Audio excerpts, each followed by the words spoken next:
When Tessa Lane walked into that Asheville cafe with her 2-year-old daughter on her hip, she was carrying more than a diaper bag. She was carrying a lie that had protected them both for years. The man waiting across the room would either run like all the others, or he'd stay long enough to hear the truth that could destroy everything. What she didn't know was that Evan Cole had his own reasons for understanding broken beginnings, and that some families aren't born. They're chosen, one terrified heartbeat at a time. If you're watching from anywhere in the world, drop your city in the comments below and hit that like button. I want to see how far this story travels. Now let's begin. The October rain came down in sheets against the windows of Mountain View Cafe, turning downtown Asheville into a watercolor blur of brick and autumn leaves. Tessa Lane stood just inside the doorway, her canvas tote bag dripping onto the hardwood floor, her 2-year-old daughter Lily balanced on one hip like she'd been born there. The little girl's curls were plastered to her forehead, and her pink raincoat was spotted with mud from the puddle she'd gleefully stomped through outside. Tessa's heart hammered against her ribs as she scanned the cafe. Small tables dotted the space, most of them occupied by college students hunched over laptops or couples leaning close over lattes. And there, in the back corner near the window, sat a man who could only be Evan Cole, her blind date. The man who, in approximately 30 seconds, would notice Lily and find a reason to leave. It happened every time. Every single time. "Mama, down!" Lily squirmed, her small hands pushing against Tessa's shoulder. "Not yet, baby," Tessa whispered, tightening her grip. "Just a minute." She could still turn around. She could walk back out into the rain, text some excuse about traffic or a family emergency, and spare herself the familiar sting of watching a man's interest evaporate the moment he realized she came as a package deal. Her friend Becca, who'd set up this whole thing, had sworn Evan was different, had insisted he'd understand, had promised Tessa that this time would be different. But Becca didn't know what it was like. Didn't know how many times Tessa had watched men's eyes go flat and distant when they saw Lily. Didn't know about the guy who'd literally checked his phone mid-sentence and mumbled something about an emergency at work.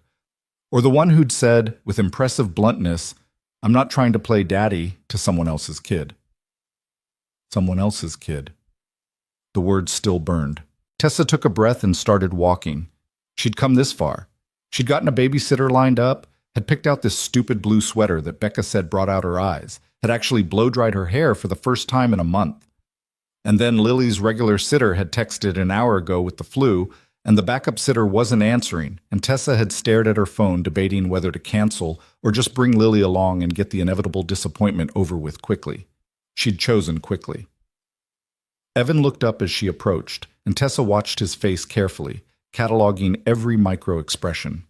He was handsome in an understated way, dark hair slightly too long, gray eyes that crinkled at the corners, the kind of flannel shirt that suggested he actually used it for outdoor activities rather than urban fashion. Early 30s, maybe.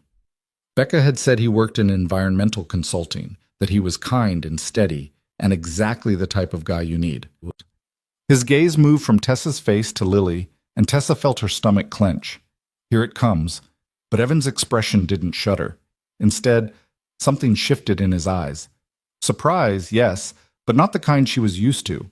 He stood up, his chair scraping against the floor, and Tessa prepared herself for the polite excuse. "Tessa?" he asked. "Yeah, hi, I'm so sorry I'm late, and I know this probably isn't what you were expecting." The words tumbled out too fast, defensive mechanisms activating. "My sitter got sick, and I couldn't find anyone else on short notice, and I was going to cancel, but I thought maybe we could just, I don't know, do this another time if you want, or, is this Lily?" Evan interrupted gently. Tessa blinked. "How did you—" Becca might have mentioned her. Evan's mouth curved into something that might have been a smile. "She also might have forgotten to mention it to you that she mentioned it to me." The knot in Tessa's chest loosened slightly. "Becca's the worst." "The absolute worst," Evan agreed.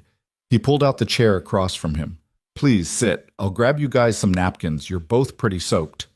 He walked toward the counter before Tessa could respond, leaving her standing there slightly stunned. She slid into the chair, settling Lily onto her lap. The little girl immediately reached for the sugar packets in the center of the table, and Tessa gently redirected her hands. "No, baby, those aren't toys." "But Mama." How about we see if they have crayons instead? Lily's face brightened. Colors! Evan returned with a small stack of napkins and something else, a plastic cup with a lid and a colorful kids menu with stubby crayons attached.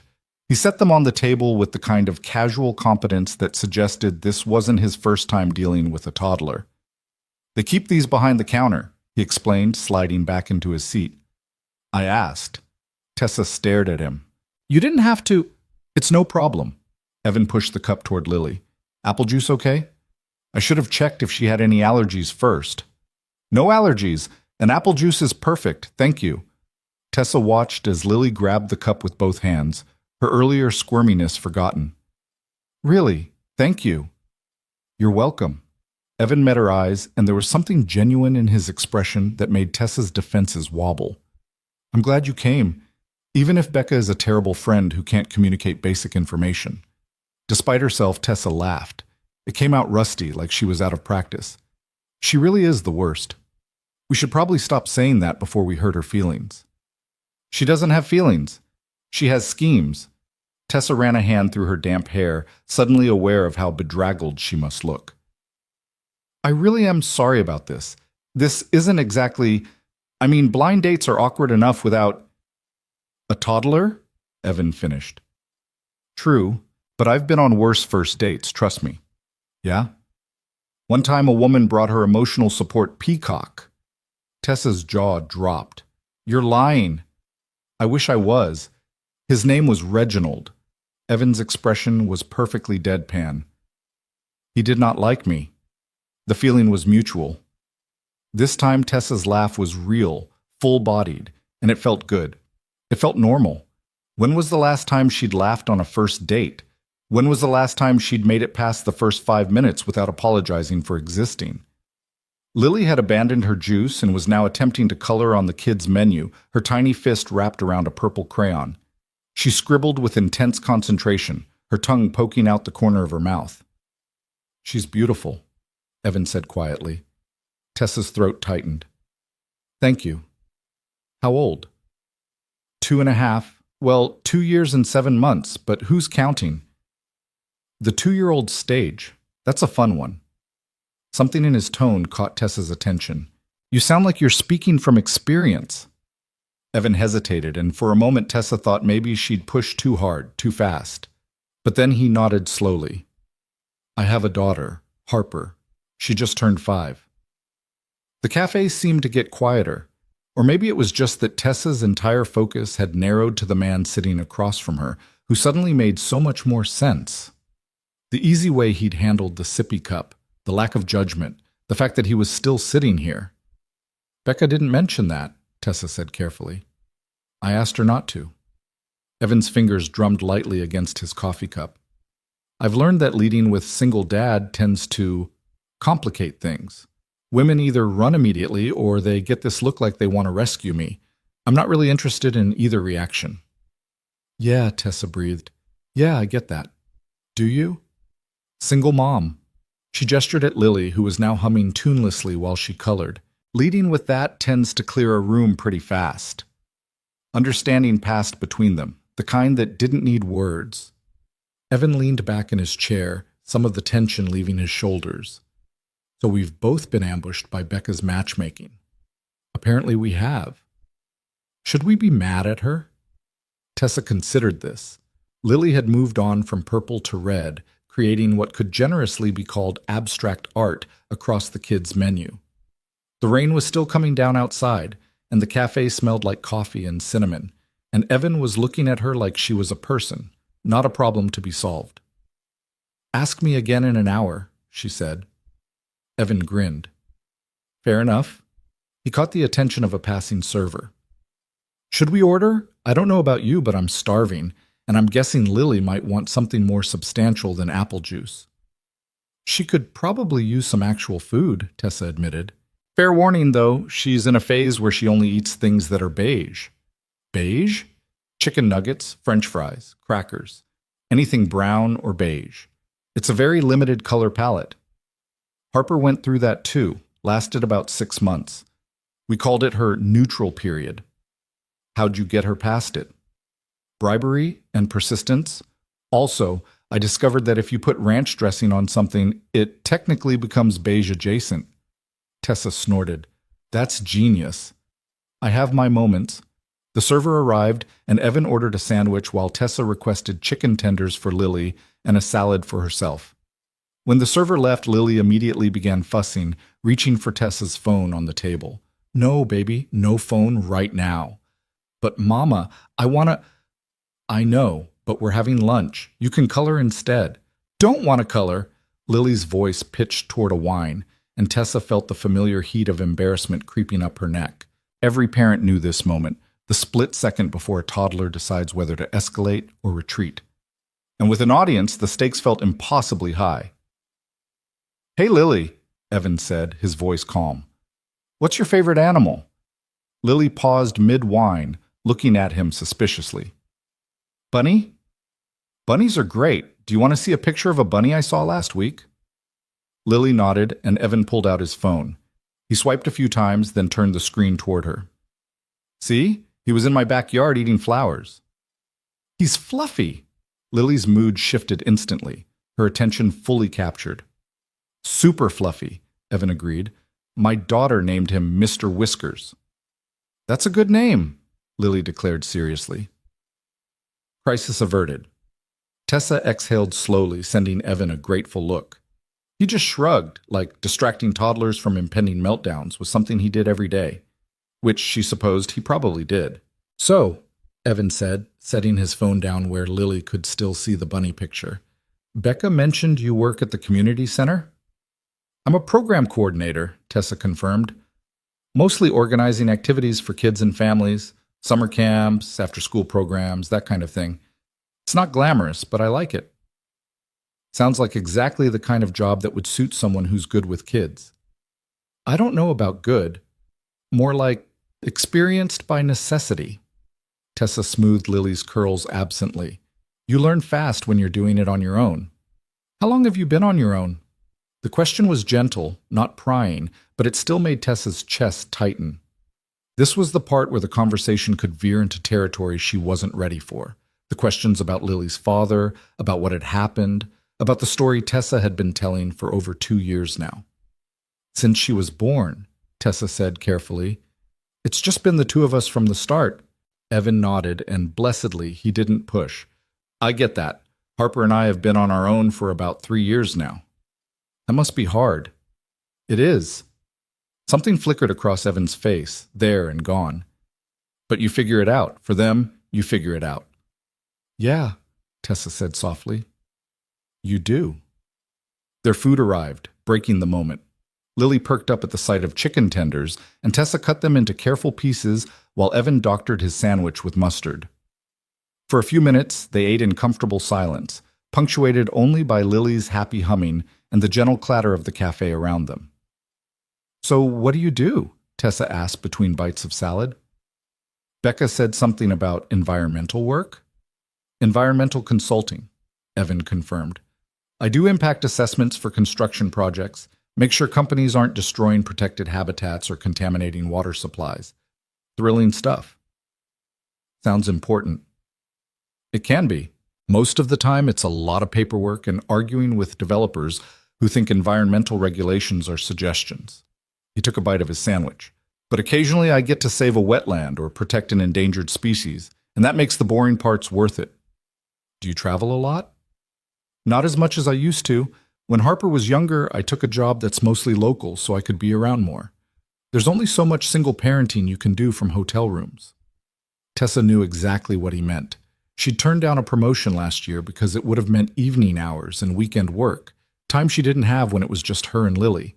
People without kids never understood that career decisions weren't just about ambition or money. They were about pickup times and sick days and the simple fact that someone had to be there when a toddler woke up at 2 a.m. crying about monsters. I get that, she said. I could probably make more money somewhere else. But the community center is flexible, and they don't mind if I bring Lily to work occasionally when childcare falls through. That's huge. Finding an employer who gets it makes all the difference. Evan glanced at Lily, who was methodically eating her chicken tenders one tiny bite at a time. She's really well behaved, by the way. You should see her at home, Tessa said wryly.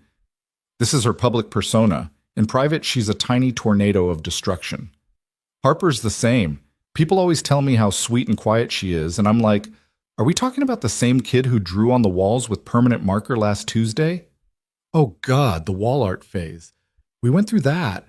I had to repaint her entire bedroom. We used magic erasers, so many magic erasers. I bought stock in the company. They swapped stories, the kind only single parents understood. The time Harper had flushed Evan's car keys down the toilet. The time Lily had emptied an entire bottle of shampoo on the bathroom floor and turned it into a swimming pool. The exhaustion of doing bedtime alone every single night. The weird pride that came from successfully assembling IKEA furniture with a toddler helping. The loneliness that crept in after the kids were asleep and the house was quiet. Tessa found herself relaxing in a way she hadn't expected.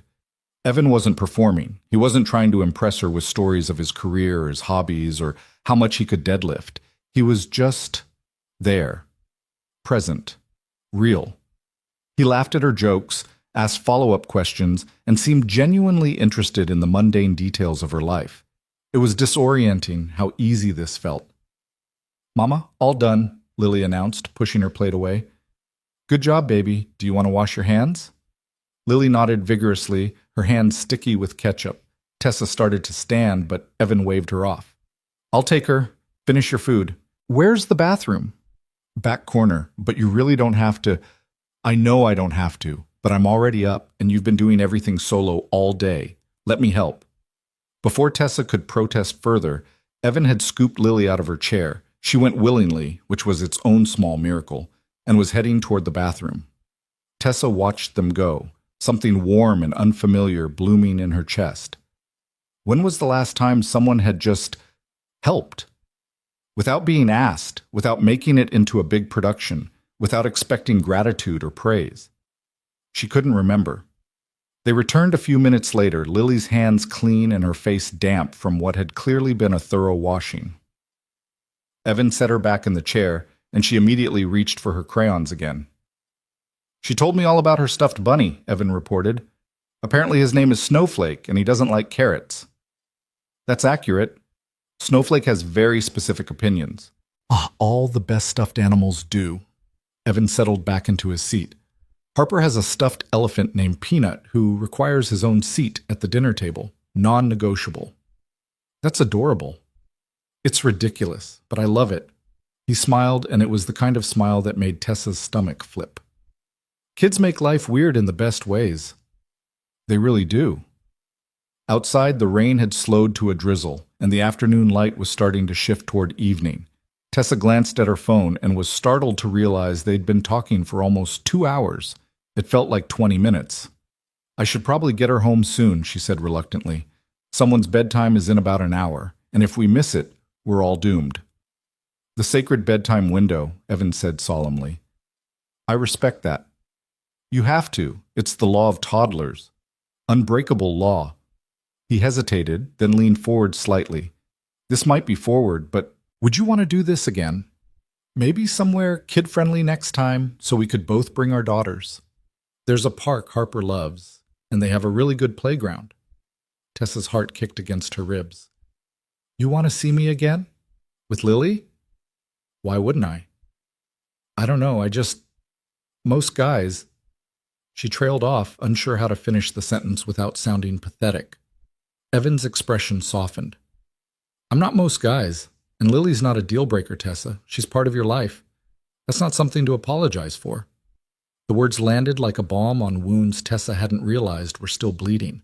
She swallowed hard, fighting the sudden sting of tears. "Yeah," she managed. "Yeah, I'd like that. How's Saturday, around 10? The morning's usually best for kids." "Saturday works." They exchanged numbers, and Evan insisted on walking them to Tessa's car despite the drizzle. He held an umbrella over Lily while Tessa wrestled with the car seat straps, then stepped back as she closed the door. "Drive safe," he said. "You too." Tessa paused with her hand on the driver's door. "Thank you for today, for being you. Thank you for showing up, even with a surprise toddler." "She's not a surprise. She's an ambush." Evan laughed. "The best kind."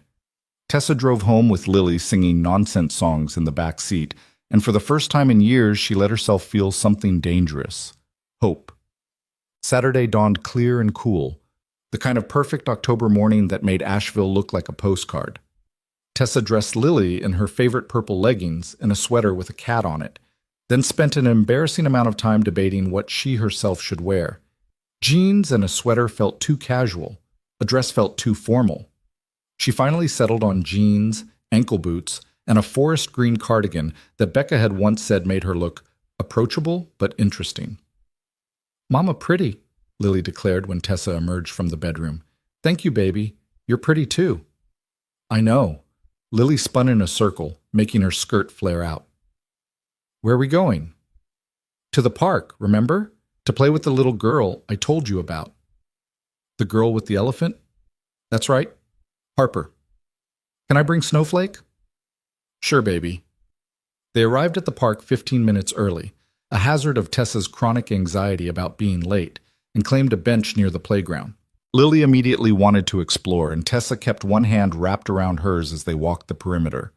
The playground was nice, newer than the one near their apartment, with a climbing structure shaped like a castle and swings that looked freshly painted. "Tessa!" She turned to see Evan walking toward them, a small girl with dark pigtails skipping alongside him. Harper, presumably. She wore pink sneakers that lit up with each step and carried a stuffed gray elephant under one arm. "Hey," Tessa said, her stomach doing that stupid flipping thing again. "Right on time." "We try." Evan looked down at his daughter. "Harper, this is Miss Tessa and her daughter Lily." Harper peered up at Tessa with solemn gray eyes that matched her father's. "Hi." "Hi, Harper. It's nice to meet you." "That's Peanut." Harper held up the elephant proudly. "He wanted to come to the park." "I'm glad he did. Lily brought her bunny, Snowflake. Maybe they can be friends." Lily, who had been hiding slightly behind Tessa's legs, held up her bunny shyly. Harper's face lit up. "Your bunny is so fluffy." "Your elephant is big," Lily responded. "He's the biggest. Do you want to go on the swings?" Lily looked up at Tessa for permission. Tessa nodded. "Go ahead, baby." The girls ran toward the swings, their stuffed animals bouncing. Evan and Tessa followed at a more sedate pace, settling onto a bench with a clear view of the playground. "That was easy," Evan observed, "almost suspiciously easy. I was prepared for at least 10 minutes of shy standoff." "Same. Harper usually takes a while to warm up to new people." He watched the girls climb onto adjacent swings. "But I guess when you're both 5 and 2, stuffed animals are the universal icebreaker." "Apparently so." They sat in comfortable silence for a moment, watching Harper push off with her feet, while Lily kicked hers wildly, not quite getting the momentum right. Tessa moved to help, but Evan was already standing. "I got it," he said. He crossed to the swings and began giving Lily gentle pushes, timing them with her kicks until she got the rhythm. Soon both girls were soaring, their laughter cutting through the crisp morning air. Tessa's chest ached watching them. Lily's face was pure joy, lit up in a way that reminded Tessa why she did this, why she'd chosen to be a mother when she could have chosen anything else. Moments like these, when Lily was just a kid being a kid, made all the hard parts worth it. Evan returned to the bench, slightly breathless. "Okay, that was a workout. When did swings get so exhausting?" "When we got old." "I'm 33. That's not old. Tell that to your back after pushing 2 kids on swings for 10 minutes. "Fair point." He stretched, his shirt riding up slightly. Tessa looked away quickly. "So, confession time. I was really nervous about today." "Yeah?" "Yeah. I kept thinking, what if Harper doesn't like Lily? Or what if Lily doesn't like Harper? Or what if they like each other? But you and I realize we have nothing to talk about without the buffer of a cafe table between us." Tessa smiled. "I had the exact same thoughts, plus the added anxiety of whether I'd remember how to have an adult conversation in a public park. It's a skill set, very different from cafe conversation. Completely different. But I think we're managing okay. So far." They fell quiet again, but it was an easy silence, the kind that didn't need filling. On the swings, Harper had started singing something that sounded vaguely like "Let It Go," and Lily was attempting to join in despite knowing exactly zero of the words. "How'd you end up in Asheville?" Evan asked eventually. "I grew up here, actually. Left for a while for college, came back about 4 years ago." Tessa tucked a strand of hair behind her ear. "It felt like home, and I wanted Lily to have roots somewhere." "That makes sense. I moved here about 5 years ago for work. I'm originally from Charlotte, but I needed a change after—" He paused. "After my wife died." The words hung in the air, heavy and undeniable. Tessa turned to look at him, but Evan was staring straight ahead at the playground, his jaw tight. "I'm sorry," Tessa said quietly. "Thank you." He took a breath. "It was a car accident. Harper was barely 2. One day we were a family, and the next—" He shook his head. "Sorry, that's probably too much for a second date." "It's not too much." Tessa's hand found his without her quite meaning for it to. "I get it, the before and after. How life just splits." Evan's fingers closed around hers, warm and solid. "Yeah, exactly that." They sat like that for a long moment, hands linked on the bench between them, watching their daughters play. Tessa's heart was hammering, and not from nervousness this time. This was something else, something that felt like recognition. "Daddy, watch!" Harper called from the top of the climbing structure. Evan released Tessa's hand, reluctantly, she thought, and waved. "I'm watching, sweetheart. Be careful." "I'm always careful." "That is categorically untrue," he called back. Harper giggled and began descending the structure with Lily trailing behind her. The 2-year-old was moving slower, more cautiously, and Tessa tensed as she watched Lily navigate the steps. But Harper had stopped, waiting patiently at the bottom, and when Lily reached her, the 5-year-old gave her an encouraging high five. "They're sweet together," Tessa murmured. "They really are." Evan glanced at her. "Harper hasn't really had friends who are younger. She's usually pretty bossy with other kids. Lily's usually pretty clingy with new people. But look at them. Look at them indeed." The girls had moved on to the slides now, Harper going first to demonstrate, Lily following with intense concentration. Each time Lily reached the bottom, Harper would clap and cheer like she'd accomplished something extraordinary. 2 hours passed like 20 minutes. The girls played on every piece of equipment, built castles in the sandbox, and staged an elaborate tea party with their stuffed animals that involved a concerning amount of dirt as cookies. Evan and Tessa alternated between supervising and talking, their conversation ranging from the mundane, favorite TV shows, best local restaurants, to the meaningful, how they'd each rebuilt their lives after loss, what they hoped for their daughters' futures. It was easy, frighteningly easy. Around noon, Lily started getting cranky, the universal sign that nap time was approaching. Harper looked pretty tired too, her earlier energy flagging. "I should probably get this one home before she melts down," Tessa said, scooping Lily up. The little girl immediately buried her face in Tessa's neck, thumb going to her mouth. "Same here." Evan hoisted Harper onto his hip despite her half-hearted protests that she could walk. "This was really nice." "It was." Tessa shifted Lily's weight. "Really nice. Could we do it again? Maybe next weekend? I'd like that. Or, I don't know, maybe during the week sometime? I know that's harder with schedules, but I'm flexible," Evan said quickly. "What if you guys came over for dinner? Wednesday, maybe? Nothing fancy, just spaghetti and meatballs. Kid-friendly." Tessa hesitated. Going to his house felt like a bigger step somehow, more intimate than public parks and cafes. But Lily was half asleep against her shoulder, and Harper was yawning, and Evan was looking at her with such open hopefulness that her defenses crumbled. "Wednesday works," she said. His smile was worth it. They exchanged a few more logistics, address, time, dietary restrictions, and then headed to their respective cars. As Tessa buckled Lily into her car seat, the little girl's eyes fluttered open briefly. "Mama?" "Yeah, baby?"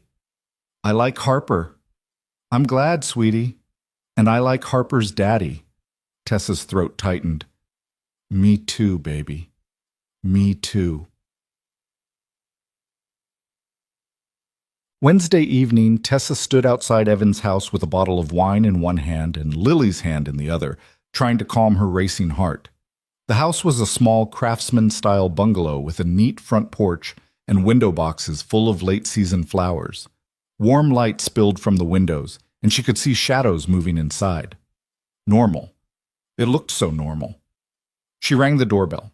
Evan answered almost immediately, wearing an apron that said Grill Sergeant and had a spot of tomato sauce on his cheek. "Hey, come in, come in." "Hi. I brought wine. I didn't know if you drank wine, but I figured wine is perfect, thank you." He took the bottle, then noticed Lily clutching her bunny. "Hey, Lily. Harper's in the living room. Want to go see her?" Lily nodded eagerly and disappeared into the house. Evan led Tessa to the kitchen, where a pot of water was boiling on the stove and garlic bread was warming in the oven. "Can I help with anything?" Tessa asked. "Nope. I'm almost done. Make yourself at home." The kitchen was lived in the best way. Crayon drawings on the refrigerator, a grocery list scrawled on a whiteboard, a stack of library books on the counter. It felt real, comfortable, like a place where people actually lived, not some showroom pretending to be a home. From the living room came the sound of giggling. Tessa peeked around the corner to see Harper showing Lily a collection of stuffed animals that seemed to take up half the couch. Lily was enraptured, touching each one gently. "She has a lot of stuffed animals," Tessa observed. "That's an understatement. I've tried to implement a one-in, one-out rule, but somehow we just keep accumulating." Evan stirred the pot of spaghetti. "Her grandparents are enablers. Do they live nearby?" "My parents are in Charlotte. They visit once a month or so. They've been really supportive. I don't know how I would have managed without them those first couple years." "That's good that you have them. What about you? Is your family around?" The question was innocent, but it hit like a punch. Tessa gripped the wine glass Evan had poured for her, the stem slippery in her suddenly damp palm. "No," she said carefully. "No family nearby." "I'm sorry. That must be hard doing it alone." "You manage." There was more to the story, so much more, but Tessa swallowed it down. "Not yet. Not here, in this warm kitchen, with the smell of garlic bread and the sound of children's laughter. Not when everything felt so precariously perfect." Dinner was chaotic in the best way. Harper insisted on showing Lily how to twirl spaghetti on a fork, which resulted in sauce on both their faces. They argued over who got the chair closest to the window, then decided to share it by squishing together. Evan told terrible dad jokes that made both girls giggle. Tessa found herself laughing more than she had in months. After dinner, they migrated to the living room. The girls built an elaborate fort out of couch cushions, while Evan and Tessa sat on the floor nearby, ostensibly supervising but mostly just talking. The conversation flowed easily. Books they'd read, places they'd traveled before kids made travel complicated, embarrassing high school stories. "Okay, but you have to tell me," Evan said, leaning back against the couch. "What's the worst date you've ever been on? Pre-Lily." "Oh, God," Tessa groaned.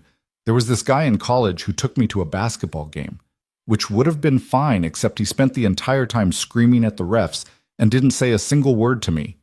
Then afterward, he asked me back to his place to continue the conversation we'd been having." "What conversation?"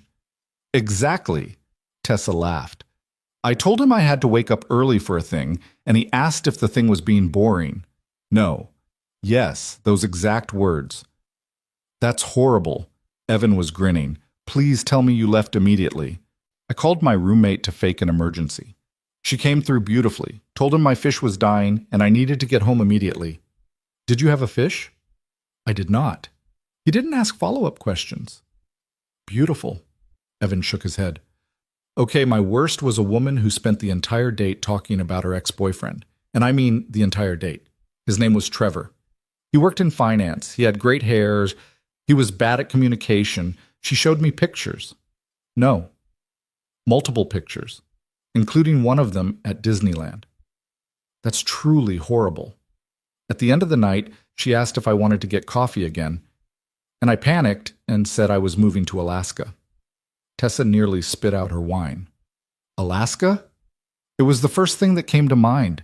She looked so sad, and I felt bad, so I committed to the lie. Told her I was working on an oil rig. "An oil rig?" "I don't know anything about oil rigs. It was a disaster." They dissolved into laughter, and Tessa felt something in her chest expand. This This was what she'd been missing, not just romance or attraction, but friendship, ease, the ability to be herself without armor. Around 8, Lily started rubbing her eyes, the universal signal of impending toddler shutdown. Tessa reluctantly started gathering their things. "Thank you for dinner," she said. "This was really lovely." "Thank you for coming." Evan walked them to the door. "Same time next week?" "Really?" "Really, unless you're sick of us already." "Not even close." He smiled, and Tessa's heart did that stupid flipping thing again. "Good, because Harper's already planning the menu for next week. Apparently we're having mac and cheese and dinosaur nuggets. Sounds gourmet. Only the finest cuisine in this household." Tessa bundled Lily into her jacket, and the little girl immediately reached for Evan, wanting a hug goodbye. He bent down and accepted it easily, his large hand gentle on her small back. "Bye, Lily. Sleep well." "Bye, Evan."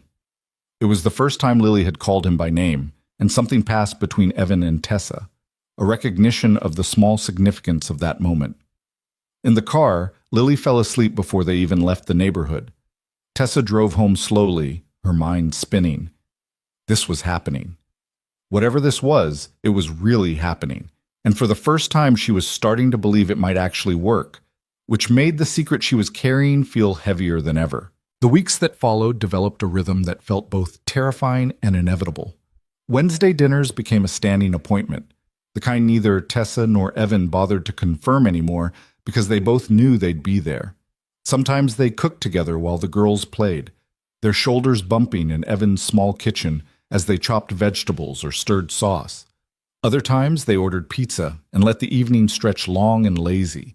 The four of them sprawled across the living room floor playing board games that Lily was too young to understand, but insisted on participating in anyway. Harper and Lily had stopped being polite strangers and had become something closer to conspirators.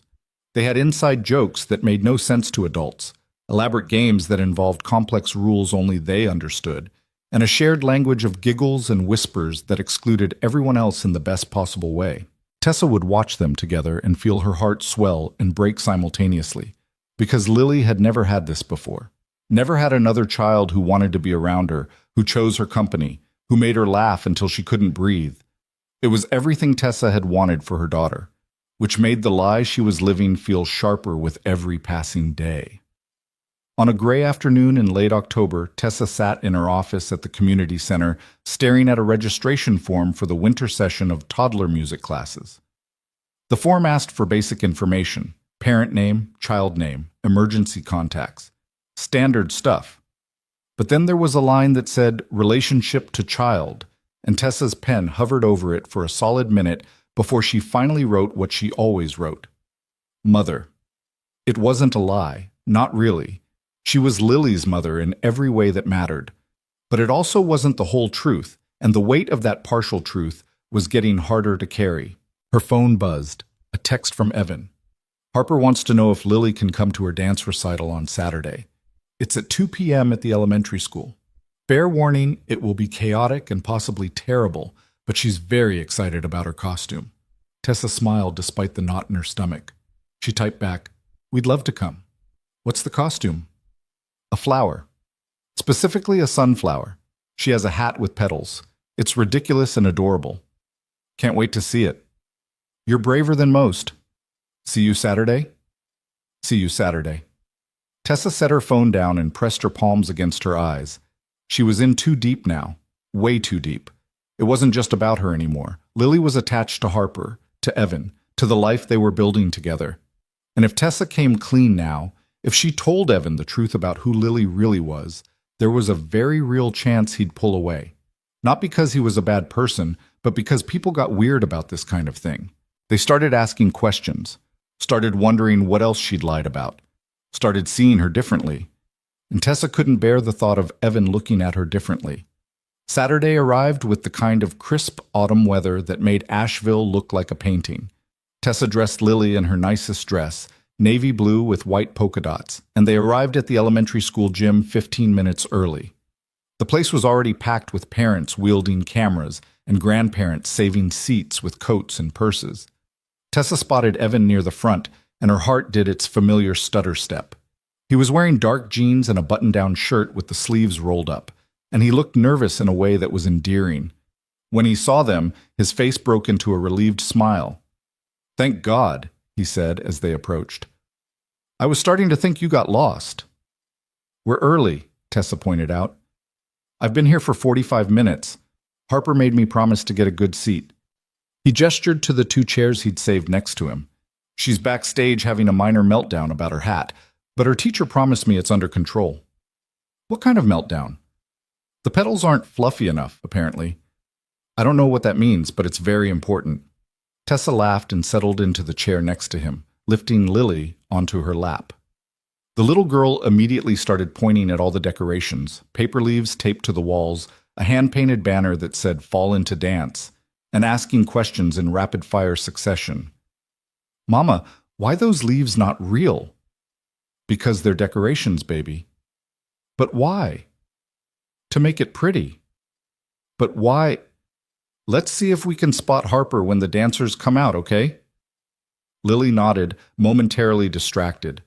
Evan leaned closer, his shoulder pressing against Tessa's. "You look nice," he said quietly. Tessa felt heat creep up her neck. "Thanks. You too.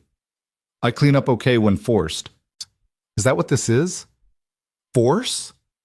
"Harper laid out my clothes this morning and told me I couldn't wear my comfortable shirt because it has a hole in it. So yes, absolutely force. She's 5 and already has better fashion sense than you. It's humbling." The lights dimmed and the recital began. It was exactly as chaotic as Evan had warned, tiny dancers stumbling over their feet, one kid waving enthusiastically at his parents through the entire routine, another sitting down mid-performance to examine her shoes. But it was also sweet and genuine, and when Harper's group finally took the stage in their sunflower costumes, Evan sat up straighter, his phone already recording. Harper was in the second row, her face serious with concentration as she tried to remember the choreography. She missed a few steps, and her hat tilted dangerously to one side at one point, but she kept going with fierce determination. When the routine ended and the audience applauded, her face split into the widest smile Tessa had ever seen. "That's Harper," Lily shouted, clapping her small hands together. "She's a flower." "She is," Tessa agreed, her throat tight with unexpected emotion. After the recital, they waited in the lobby for Harper to emerge from backstage. When she finally appeared, still in her costume, she made a beeline for her father. "Daddy, did you see me? Did you record it?" "I saw everything, sweetheart. You were amazing." Evan crouched down to her level. "That spin you did at the end was perfect." "I almost forgot it, but then I remembered." Harper's eyes found Tessa and Lily. "Did you see me too?" "We did," Tessa said warmly. "You were the best sunflower up there." "Really?" "Really, truly." Harper beamed and turned to Lily. "Did you like my costume?" Lily nodded enthusiastically. "You're so pretty." "Thank you. Do you want to come to my house? Daddy said we could have ice cream to celebrate." Evan met Tessa's eyes over Harper's head, his expression slightly sheepish. "I may have promised ice cream before confirming that we actually had plans. Is that okay?" Was it okay? Was any of this okay? Tessa was standing in an elementary school gym watching Evan with his daughter, feeling things she had no right to feel, building something that might crumble the second she told the truth. But Lily was tugging on her hand, hopeful and excited, and Harper was looking at her with those big gray eyes, and Evan was waiting for an answer. "Ice cream sounds perfect," Tessa heard herself say. They caravanned back to Evan's house, and he scooped ice cream into bowls while the girls changed into more comfortable clothes, Harper lending Lily a pair of leggings and a t-shirt that were too big, but that Lily wore with pride because they belonged to her friend.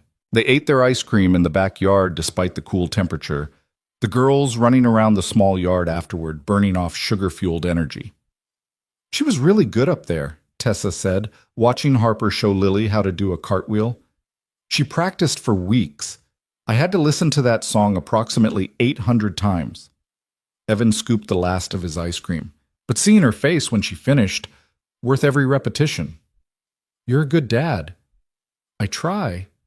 Most days I feel like I'm just barely keeping it together, but I try." That's all any of us can do. They fell into comfortable silence, the kind they'd gotten good at over the past few weeks, the kind that didn't need filling. But Tessa could feel words building in her chest, pressing against her ribs, demanding release. She'd been holding them back for so long, and they were getting heavier. "Evan," she started, then stopped. He turned to look at her. "Yeah?" She swallowed. "Just say it. Just tell him. I really like this. Us. What we're doing." It wasn't what she'd meant to say, but it was true, and Evan's face softened in a way that made her chest ache.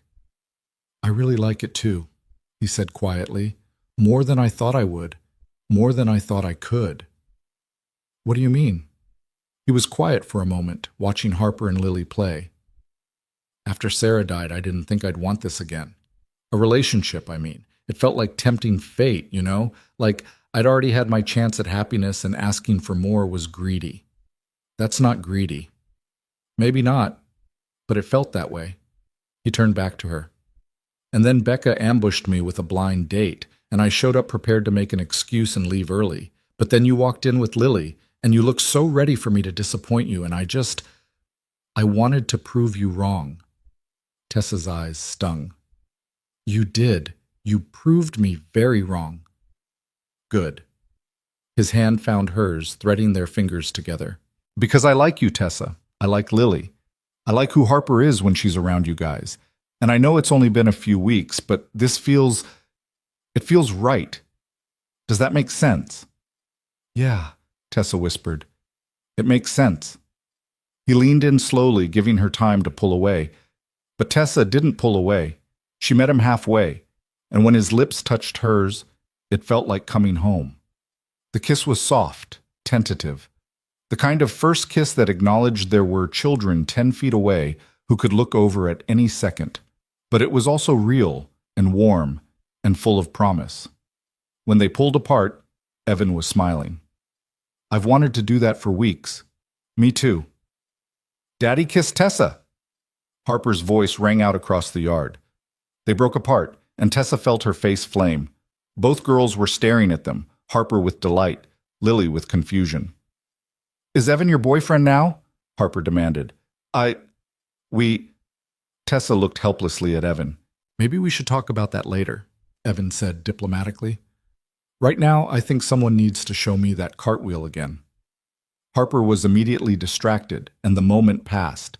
But later, after the girls had worn themselves out and were watching a movie inside, Tessa and Evan sat on the back steps in the growing darkness. "So," Evan said, "boyfriend and girlfriend, that's very middle school terminology." "It is. But I guess that's kind of what we are. If you want to be?" Tessa's heart was racing. This was real. This was happening. And she was still lying to him, still holding back the most important piece of who she was. "I want to be," she said. "But Evan, there's something I need to tell you, about Lily, about me." His expression grew serious. "Okay. Not right now. Not with the girls inside, but soon. I promise." He studied her face for a long moment. "Is it bad?" "It's complicated." "Complicated I can handle?" He squeezed her hand. "Whenever you're ready, no pressure." That night, after Tessa put Lily to bed, she stood in her daughter's doorway watching her sleep. Lily's face was peaceful, one arm thrown over Snowflake, her breathing deep and even. She looked so small in her toddler bed, so vulnerable. "I'm going to tell him," Tessa whispered into the darkness. "I have to." But days turned into a week, and the week turned into 2, and Tessa still hadn't found the right moment. Halloween came and went. Harper dressed as a princess, Lily as a ladybug, trick-or-treating together with Evan and Tessa trailing behind like the makeshift family they were becoming. They carved pumpkins on Evan's front porch, went to a corn maze that left both girls exhausted and happy, spent a rainy Sunday afternoon building blanket forts and watching movies. Each moment felt stolen and precious, and Tessa hoarded them like treasures, knowing that everything could change once she spoke the truth aloud. It was a Wednesday in mid-November when everything shifted. They were at Evan's house for their usual dinner, and the girls had disappeared upstairs to play in Harper's room. Tessa was helping Evan clean up the kitchen when Harper's voice floated down the stairs. Lily, where's your other mom? Tessa froze, a plate halfway to the dishwasher. I don't have another mom, Lily's voice came back confused. But everyone has two parents. I had a mommy, but she died. Did your daddy die? There was a pause, and Tessa's heart hammered against her ribs. Evan had stopped moving too, clearly listening. I don't have a daddy, Lily said finally. Just Mama. But you had to come from somewhere. That's what my daddy says. Everyone comes from somewhere. Tessa set the plate down carefully and moved toward the stairs, but Evan's hand on her arm stopped her. Wait, he said quietly. Let them work it out. But they're okay. Listen.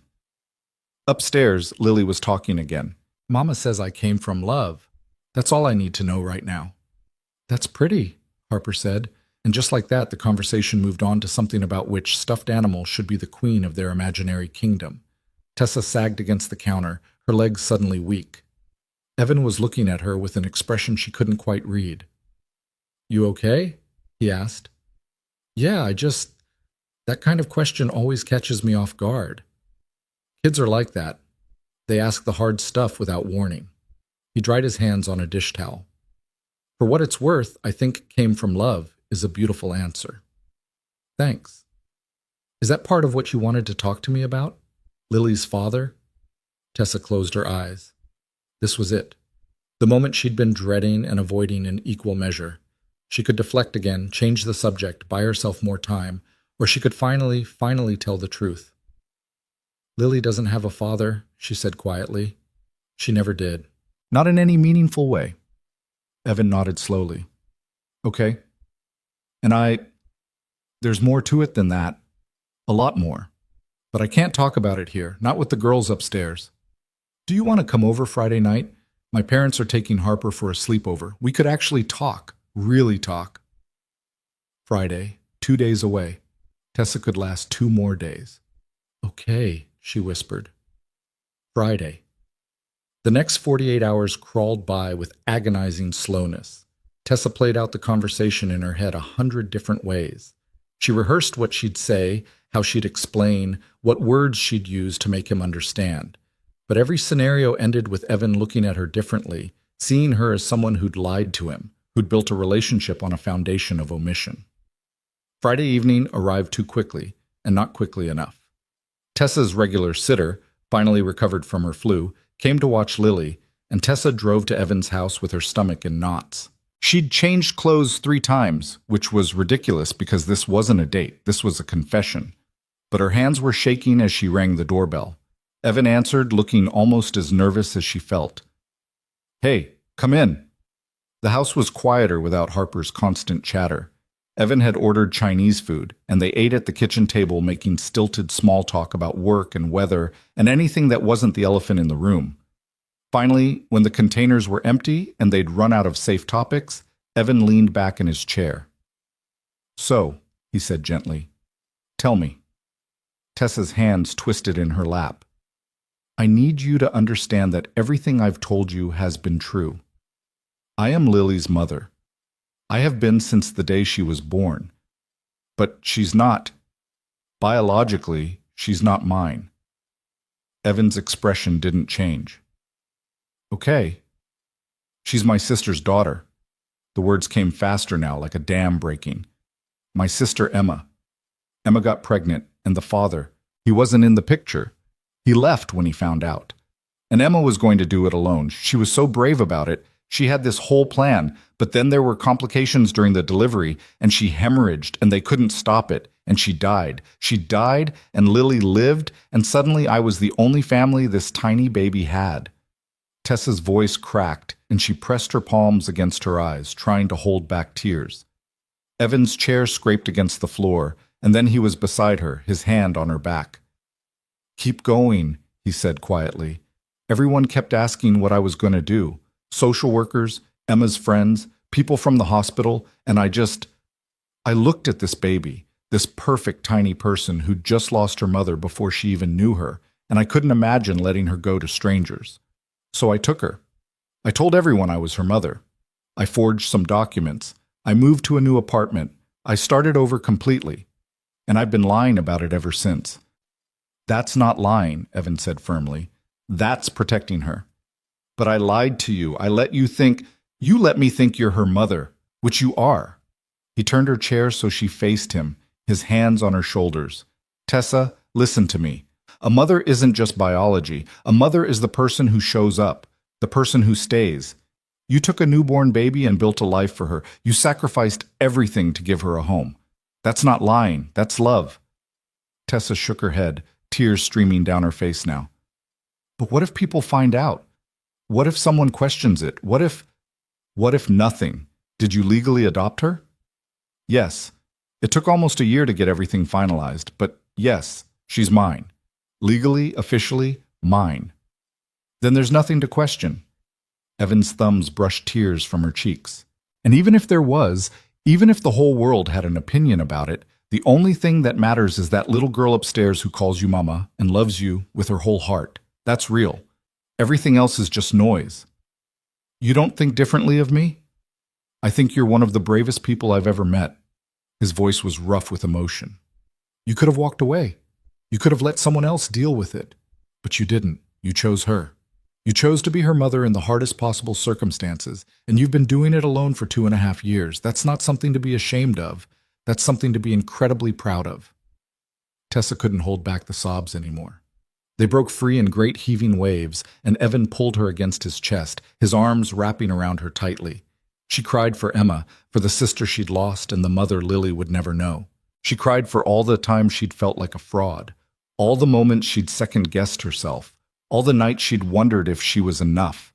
And she cried with relief because Evan was still here, still holding her, still choosing her even after knowing the truth. "I'm sorry," she gasped against his shirt. "I'm sorry I didn't tell you sooner."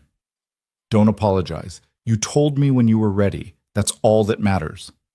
They stayed like that for a long time, Tessa crying and Evan holding her, until the tears finally subsided into hiccuping breaths. When she pulled back, her face was blotchy and her eyes were swollen, but Evan looked at her like she was beautiful anyway. "Does Lily know?" he asked. "About Emma?" "Not yet. She's too young, but I'm going to tell her. When she's old enough to understand, I'll tell her everything. About Emma, about how much she was wanted, about how she came from love." Tessa wiped her eyes. That part was true. What I told Harper. Lily did come from love. Emma loved her so much, even before she was born. And you love her too. More than anything. Then that's all she needs. Evan took Tessa's hands in his. And for what it's worth, I love her too. And I love you. Is that too soon to say? Probably, but it's true. Tessa's breath caught. You love me. I love you. I love how you are with Lily. I love how you light up when you talk about your work.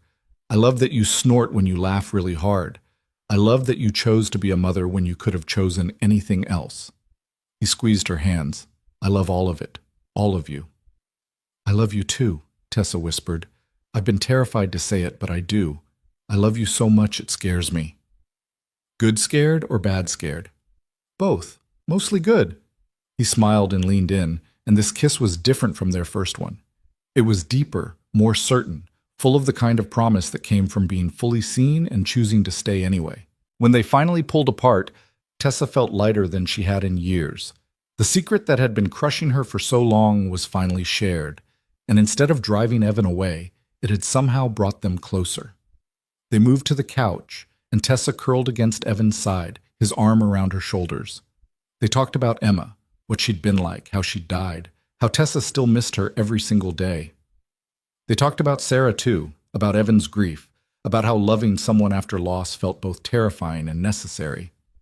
They talked until the sky outside grew dark, and the only light came from the lamp in the corner. Can I ask you something? Evan said eventually. Anything. The name Lily. Did Emma choose it? Tessa smiled. Yeah, she picked it out when she was about 6 months pregnant. She said it meant innocence and rebirth, and that felt right somehow, like even though everything else was falling apart, this baby was a new beginning. It's a beautiful name. She was going to call her Lily Rose. Rose was our grandmother's name. But after Emma died, I kept the Lily, but I changed the middle name to Emma, Lily Emma Lane. So she'd always carry her mother with her. Evan's arm tightened around her. That's perfect. They sat in comfortable silence for a while, and Tessa let herself imagine a future she'd been afraid to want.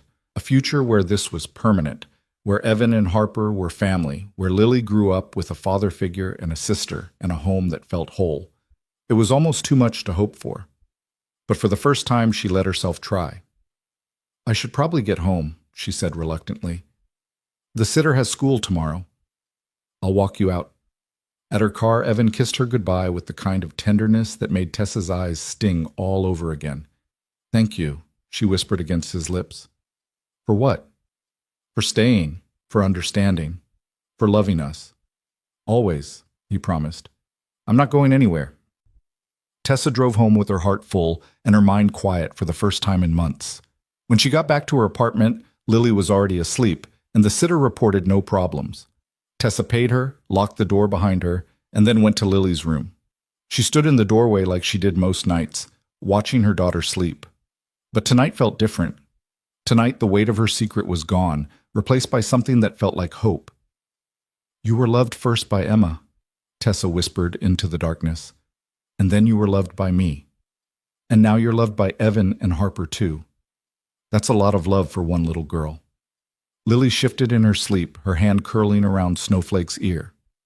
Tessa smiled and pulled the door halfway closed. For the first time since Emma died, Tessa let herself believe that maybe, just maybe, everything was going to be okay. The weeks after Tessa's confession felt like stepping into sunlight after years in shadow. The relief of finally being fully known, fully seen, settled into her bones in a way that made everything easier. She laughed more freely, slept more soundly, stopped bracing herself for the moment Evan would realize she wasn't worth the complication and leave. Because he didn't leave. If anything, he leaned in harder. Thanksgiving arrived with the kind of cold snap that turned Asheville's mountains into a watercolor of gray and white. Evan's parents had invited them all to Charlotte for the holiday, and Tessa had spent 3 days spiraling about meeting them before Evan had grabbed her hands and promised it would be fine. They're going to love you, he'd said firmly, and they're going to love Lily. My mom's already planning to spoil her rotten. But what if they think it's too fast? What if they think they think you're the woman who makes their son happy? That's all they care about. Still, Tessa's hands were clammy as they pulled up to the brick colonial in a quiet Charlotte suburb. Lily was asleep in her car seat, worn out from the 2-hour drive, and Harper was bouncing with excitement in Evan's car behind them. The front door opened before they even made it up the walkway, and a woman with silver-streaked hair and Evan's eyes came rushing out. You're here! Oh, let me help with bags. Evan, why didn't you tell me you were pulling in? I would have... She stopped when she saw Tessa, and her face broke into a warm smile. You must be Tessa. I'm Caroline. We're so glad you could come. Thank you for having us, Tessa managed, shifting Lily's weight on her hip. The little girl had woken up and was clinging to Tessa's neck, shy in the face of strangers. And this must be Lily, Caroline's voice softened. What a beautiful girl. Would you like to come inside where it's warm, sweetheart? I have cookies. Lily peeked out from Tessa's shoulder. What kind? Chocolate chip. I made them this morning. I like chocolate chip. Then we're going to be great friends. Inside, the house smelled like turkey and cinnamon, and Evan's father Tom emerged from the kitchen wiping his hands on a towel. He was tall and broad-shouldered with gray hair and a kind face, and when he shook Tessa's hand, his grip was firm but gentle. Good to finally meet you, he said. Evan's told us a lot about you. All good things, I hope. Well, he mentioned you beat him at Scrabble 3 times in a row, which wounded his pride considerably. So I like you already. Tessa laughed, and some of her tension eased. Harper had already disappeared into the house, calling for her grandmother to come see something, and Caroline led them all into a living room that was clearly built for grandchildren. Toys filled a basket in the corner, and the coffee table had rounded edges. Pictures covered every surface. Evan as a baby, Harper at various ages, family portraits that documented decades of love. Lily spotted the toy basket and looked up at Tessa with hopeful eyes. Can I? If Mrs. Caroline says it's okay. Of course it's okay. Those toys are there to be played with. Caroline settled onto the couch next to Tessa. And please, call me Caroline. Mrs. Caroline makes me feel ancient. The afternoon unfolded with surprising ease. Tom commandeered the kitchen, refusing all offers of help with a cheerful stubbornness that reminded Tessa of Evan. Caroline entertained the girls with a steady stream of stories and games, and Evan kept finding excuses to touch Tessa, a hand on her back, fingers brushing hers, his knee pressed against hers when they sat on the couch. Each touch felt like reassurance, like he was reminding her that she belonged here. Dinner was chaotic and loud, with Harper and Lily chattering over each other and Tom telling terrible jokes that made everyone groan. Caroline kept piling food onto Tessa's plate despite her protests, insisting she was too thin and needed to eat more. It felt like family, real family, the kind Tessa hadn't had since Emma died. After dinner, while Evan and Tom cleaned up the kitchen, Caroline invited Tessa to help put the girls to bed in the guest room upstairs. They'd set up 2 twin beds, and Harper and Lily were thrilled to be having a sleepover. Caroline read them a story while Tessa tucked them in, and when both girls were finally settled, Caroline gestured for Tessa to follow her out into the hallway. "I wanted to talk to you," Caroline said quietly, closing the door partway. "Just for a minute." Tessa's stomach clenched. Here it came. The polite concern, the gentle warning that things were moving too fast, the suggestion that maybe Tessa should slow down for Evan's sake. "Okay," she said carefully. "I want you to know how grateful I am." Caroline's eyes were bright with emotion. "For what you've done for Evan and Harper. I haven't seen my son this happy in years. Not since Sarah." "Oh, thank you. He told me about Lily, about your sister." Caroline reached out and squeezed Tessa's hand. "What you did for that little girl, taking her in and raising her as your own, that's extraordinary. You should be very proud." Tessa's throat tightened. "I just did what anyone would do." "No, most people wouldn't. Most people would have taken the easier path. But you chose love. You chose her." Caroline's grip tightened. "I lost my daughter-in-law 3 years ago, and I've watched my son struggle to rebuild a life for himself and Harper. I've watched him close himself off, convince himself he didn't deserve happiness again. And then you came along, and suddenly he's laughing again, planning for the future again, being himself again. So thank you. From the bottom of my heart, thank you." Tessa couldn't speak past the lump in her throat, so she just nodded. Caroline pulled her into a hug, and Tessa let herself be held by this woman who'd known her for less than a day, but was already treating her like family. When they returned downstairs, Evan took one look at Tessa's face and pulled her aside. "What happened? Are you okay?" "I'm fine. Your mom is wonderful." "What did she say?" "That she's grateful for me. For us." Tessa blinked back tears. "I think she just gave me her blessing." Evan's expression softened. "Of course she did. I told you they'd love you." That night, lying in the guest room with Evan's arms around her and the sound of their daughter's soft breathing through the wall, Tessa felt something shift inside her. This was real. This family they were building, this life they were creating. It wasn't temporary or fragile. It was solid and true and worth fighting for. December arrived with a flurry of activity. The community center's holiday programs kept Tessa busy, and Evan was swamped with year-end projects. But they still carved out time for Wednesday dinners and weekend adventures, and Harper had started asking when Tessa and Lily were going to move in with them. "She's 5, Evan said one evening after the girls had gone to bed. They were on his couch, Tessa's feet in his lap, and he was absently massaging her arches while they watched a cooking show neither of them was really paying attention to. "She doesn't understand that these things take time." "What things?" Tessa asked, her heart beating faster. "Moving in together, getting married, building a life." He said it casually, like he was discussing what to have for dinner, but his hands had stilled on her feet. "Is that something you'd want? Eventually?" Tessa sat up, pulling her feet back so she could see his face properly. "Are you asking me to move in with you?" "Not today, not even next month, but yeah, eventually. I want you and Lily here. I want Harper to have a sister full-time. I want to wake up next to you every morning and come home to you every night. I want all of it." He reached for her hand. "Too much, too fast?" "No." The word came out fierce and certain. Not too much. Not too fast. I want it too. Yeah? Yeah. Tessa squeezed his hand. But we should probably talk to the girls first. Make sure they're ready. Harper's been ready since Halloween. She's already planning how to rearrange her room so Lily can move in with her. Lily would love that. She hates sleeping alone. They looked at each other, and Tessa saw her own hopes reflected in Evan's eyes. This was happening. They were really going to do this. After the holidays, Evan said.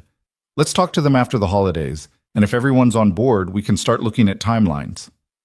Okay. Tessa leaned in and kissed him, soft and sweet. After the holidays. Christmas preparations consumed them both.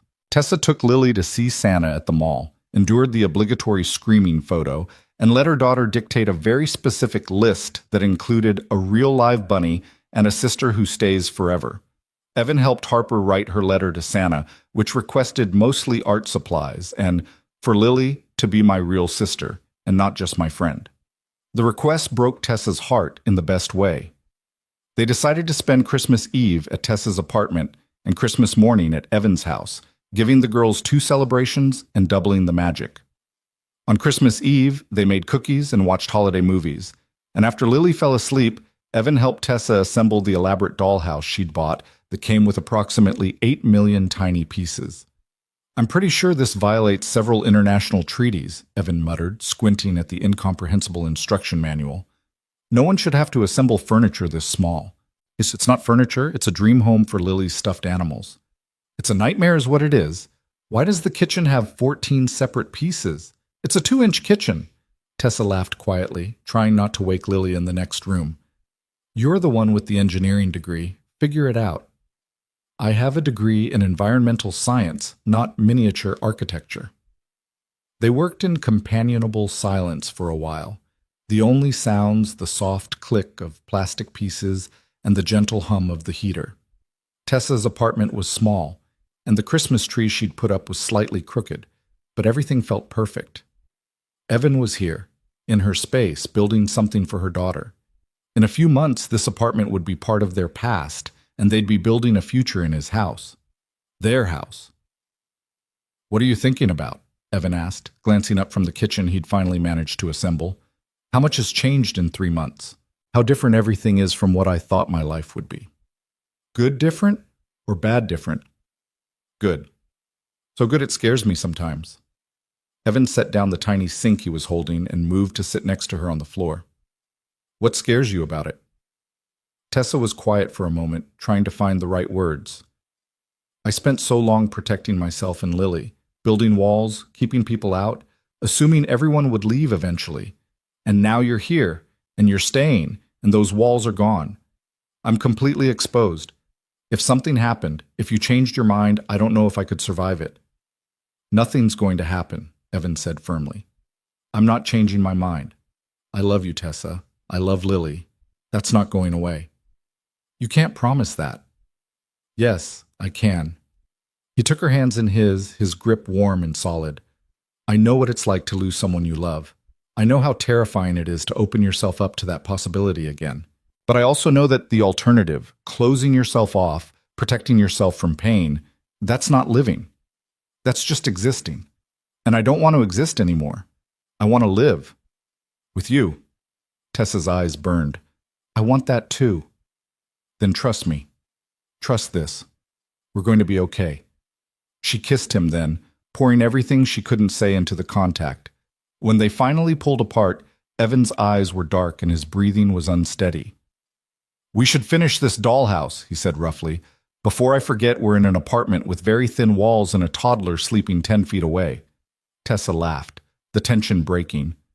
Good idea. They finished assembling the dollhouse around midnight, then set it up under the tree with the other presents Tessa had wrapped. It looked magical in the soft glow of the Christmas lights, and Tessa couldn't wait to see Lily's face in the morning. Evan left reluctantly around 1, kissing Tessa goodbye at the door and promising to be back by 9 with Harper and an unhealthy amount of presents. Tessa locked the door behind him and leaned against it, smiling in the darkness. Christmas morning arrived with Lily jumping on Tessa's bed at 6:30, shrieking that Santa had come.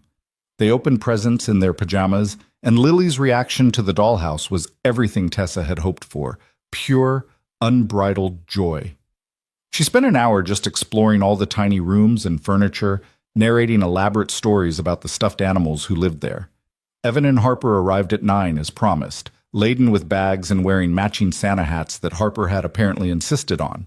They opened more presents, ate cinnamon rolls for breakfast, and let the girls play until they were all sticky with frosting and wrapping paper littered every surface. Around noon, they packed up and headed to Evan's house for round 2. His parents had sent presents for everyone, and there were stockings hung by the fireplace with all 4 of their names embroidered on them. When Tessa saw hers, white with red lettering that spelled out Tessa, in elegant script, she had to excuse herself to the bathroom to cry for a minute. Caroline had made stockings for her, had claimed her as family, officially and permanently. The rest of the day passed in a happy blur. They cooked dinner together, ham and roasted vegetables and far too many side dishes. The girls helped with everything, resulting in a considerable amount of flour on the floor and at least one broken plate, but no one cared. After dinner, they watched a movie, and both girls fell asleep before it was halfway through. Harper sprawled across Evan's lap, and Lily curled against Tessa's side. "We should get them to bed," Tessa whispered. "5 more minutes," Evan murmured back. "I'm not ready to move yet." So they sat there in the glow of the Christmas tree, their daughters sleeping peacefully, and Tessa thought that this might be the happiest moment of her entire life. Later, after the girls were tucked into Harper's bed together and Tessa was getting ready to drive home, Evan caught her hand in the hallway. "Stay," he said quietly. "Evan, I know we said we'd wait until after the holidays to talk about moving in, but it's Christmas, and you're here, and the girls are already asleep together upstairs like they do this every night. Just stay, please." Tessa looked up at him, at the hope and vulnerability in his eyes, and she felt her last defenses crumble. "Okay," she whispered. "Okay, I'll stay." His smile was brighter than all the Christmas lights combined. That night, Tessa slept in Evan's bed for the first time, wrapped in his arms and listening to the quiet sounds of the house settling around them. It felt like coming home, like finding a place she was always meant to be. The next morning, she woke to the sound of giggling in the hallway. She opened one eye to find Evan already awake, watching her with soft eyes. "The girls are up," he said unnecessarily. "I gathered that. They're going to come looking for us in about 30 seconds. Probably less. So we should probably get up and make breakfast and pretend this is totally normal." "Is it normal?" Tessa asked. "Me being here?" "I want it to be." He brushed a strand of hair from her face. "I want this to be our normal. What do you think?" Before Tessa could answer, the bedroom door burst open and Harper and Lily came tumbling in, both talking at once about how they were starving and could they please have pancakes. Evan met Tessa's eyes over their daughters' heads, and she saw the question there. She nodded, just slightly, and his face lit up. They made pancakes together in the kitchen, all 4 of them, and it was chaotic and messy and absolutely perfect. Lily sat on the counter directing operations while Harper mixed batter with intense concentration. Evan manned the griddle while Tessa set the table, and when they finally sat down to eat, their plates piled high with slightly misshapen pancakes, Harper asked the question Tessa had been both dreading and hoping for. "Is Tessa going to live with us now?" Evan looked at Tessa, leaving the answer to her. She took a breath and looked at both girls, these 2 beautiful children who'd become the center of her universe. "Would you like that?" she asked. "If Lily and I lived here with you and your dad?" "Yes!" Harper's response was immediate and enthusiastic. "Then we could be sisters all the time, not just sometimes." "Lily, what do you think?" Tessa turned to her daughter. "Do you want to live in this house with Harper and Evan?" Lily nodded so vigorously her curls bounced. "Can I bring Snowflake?" "Of course you can bring Snowflake." "And all my toys?" "All your toys." "And we can share a room?" She looked at Harper. "You said we could share." "We can definitely share," Harper confirmed. "I already moved my stuffed animals to make room for yours." Tessa's eyes burned, and when she looked at Evan, his were suspiciously bright too. "So it's settled," he said, his voice rough. "We're doing this." "We're doing this," Tessa agreed. The girls cheered and went back to their pancakes like they hadn't just decided to become a family, like this was the most natural thing in the world. And maybe it was. Maybe this had been inevitable from the moment Tessa walked into that cafe 3 months ago with Lily on her hip and her heart full of defensive walls. Maybe some families weren't born but chosen, weren't planned but discovered, weren't perfect but real. The week between Christmas and New Year's passed in a flurry of planning and packing. Tessa gave notice on her apartment, started sorting through her belongings, and made lists of everything that needed to happen. Evan cleared out closet space and drawers, rearranged Harper's room to accommodate Lily's things, and seemed to be in a perpetual state of giddy excitement. On New Year's Eve, they kept the girls up until midnight for the first time. They made a fort in the living room and filled it with blankets and pillows, then lay inside together watching the ball drop on TV. When the clock struck 12 and the year turned over, Evan kissed Tessa while the girls cheered and threw confetti they'd made from construction paper. "Happy New Year," he murmured against her lips. "Happy New Year," she whispered back. 2 weeks later, Tessa's apartment was empty and her life was packed into boxes in Evan's garage. She'd expected the transition to be hard, expected there to be growing pains and adjustment periods. But it was surprisingly easy. The girls loved sharing a room. Tessa's things fit into Evan's house like they'd always been there. Their routines merged seamlessly. Evan made coffee every morning, Tessa handled breakfast, they traded off bedtime duties, and somehow it all just worked. One evening in late January, Tessa was doing dishes while Evan gave the girls their bath upstairs. She could hear splashing and giggling through the ceiling, and she smiled at the chaos she knew was happening up there. The kitchen was warm and the house smelled like the chicken she'd roasted for dinner, and everything felt settled in a way she'd never experienced before. Her phone rang, an unknown number. She almost didn't answer, but something made her pick up. "Hello? Is this Tessa Lane?" The voice was professional, female, unfamiliar. "Yes, this is she." "This is Margaret Chen from the Department of Social Services. I'm calling regarding Lily Emma Lane." Tessa's blood went cold. The dish she'd been washing slipped from her hands and clattered into the sink. "What about her?" Her voice came out strangled. "We've received some questions about her adoption file. There are some inconsistencies we need to clarify. I'd like to set up a meeting with you to go over the documentation." "What kind of inconsistencies?" "I'd rather discuss this in person. Are you available tomorrow afternoon? Say 2 o'clock at our office?" Tessa's mind was racing. This couldn't be happening. The adoption was final, legal, done. What could possibly... "Ms. Lane?" Yes, 2 o'clock is fine." "Excellent. I'll send you the address. Please bring any documentation you have regarding the adoption." The call ended and Tessa stood frozen in the kitchen, her hands dripping soapy water onto the floor. 3 years. She'd had Lily for almost 3 years, and the adoption had been finalized 2 years ago. This couldn't be happening. It had to be a mistake, some bureaucratic error that would be cleared up with a simple meeting. But her hands were shaking, and her chest was tight, and somewhere deep in her gut she knew this was exactly what she'd been afraid of all along. Upstairs, Lily laughed at something Evan said, the sound bright and carefree and innocent. And Tessa stood in the kitchen fighting panic, wondering if the family she'd just built was about to be torn apart before it had even really begun. Tessa didn't tell Evan about the phone call that night. She couldn't find the words, couldn't make her mouth form the sentences that would shatter the peace they'd just found. Instead, she went through the motions of evening routines, helping the girls into pajamas, reading bedtime stories, tucking them in with kisses and promises of pancakes in the morning.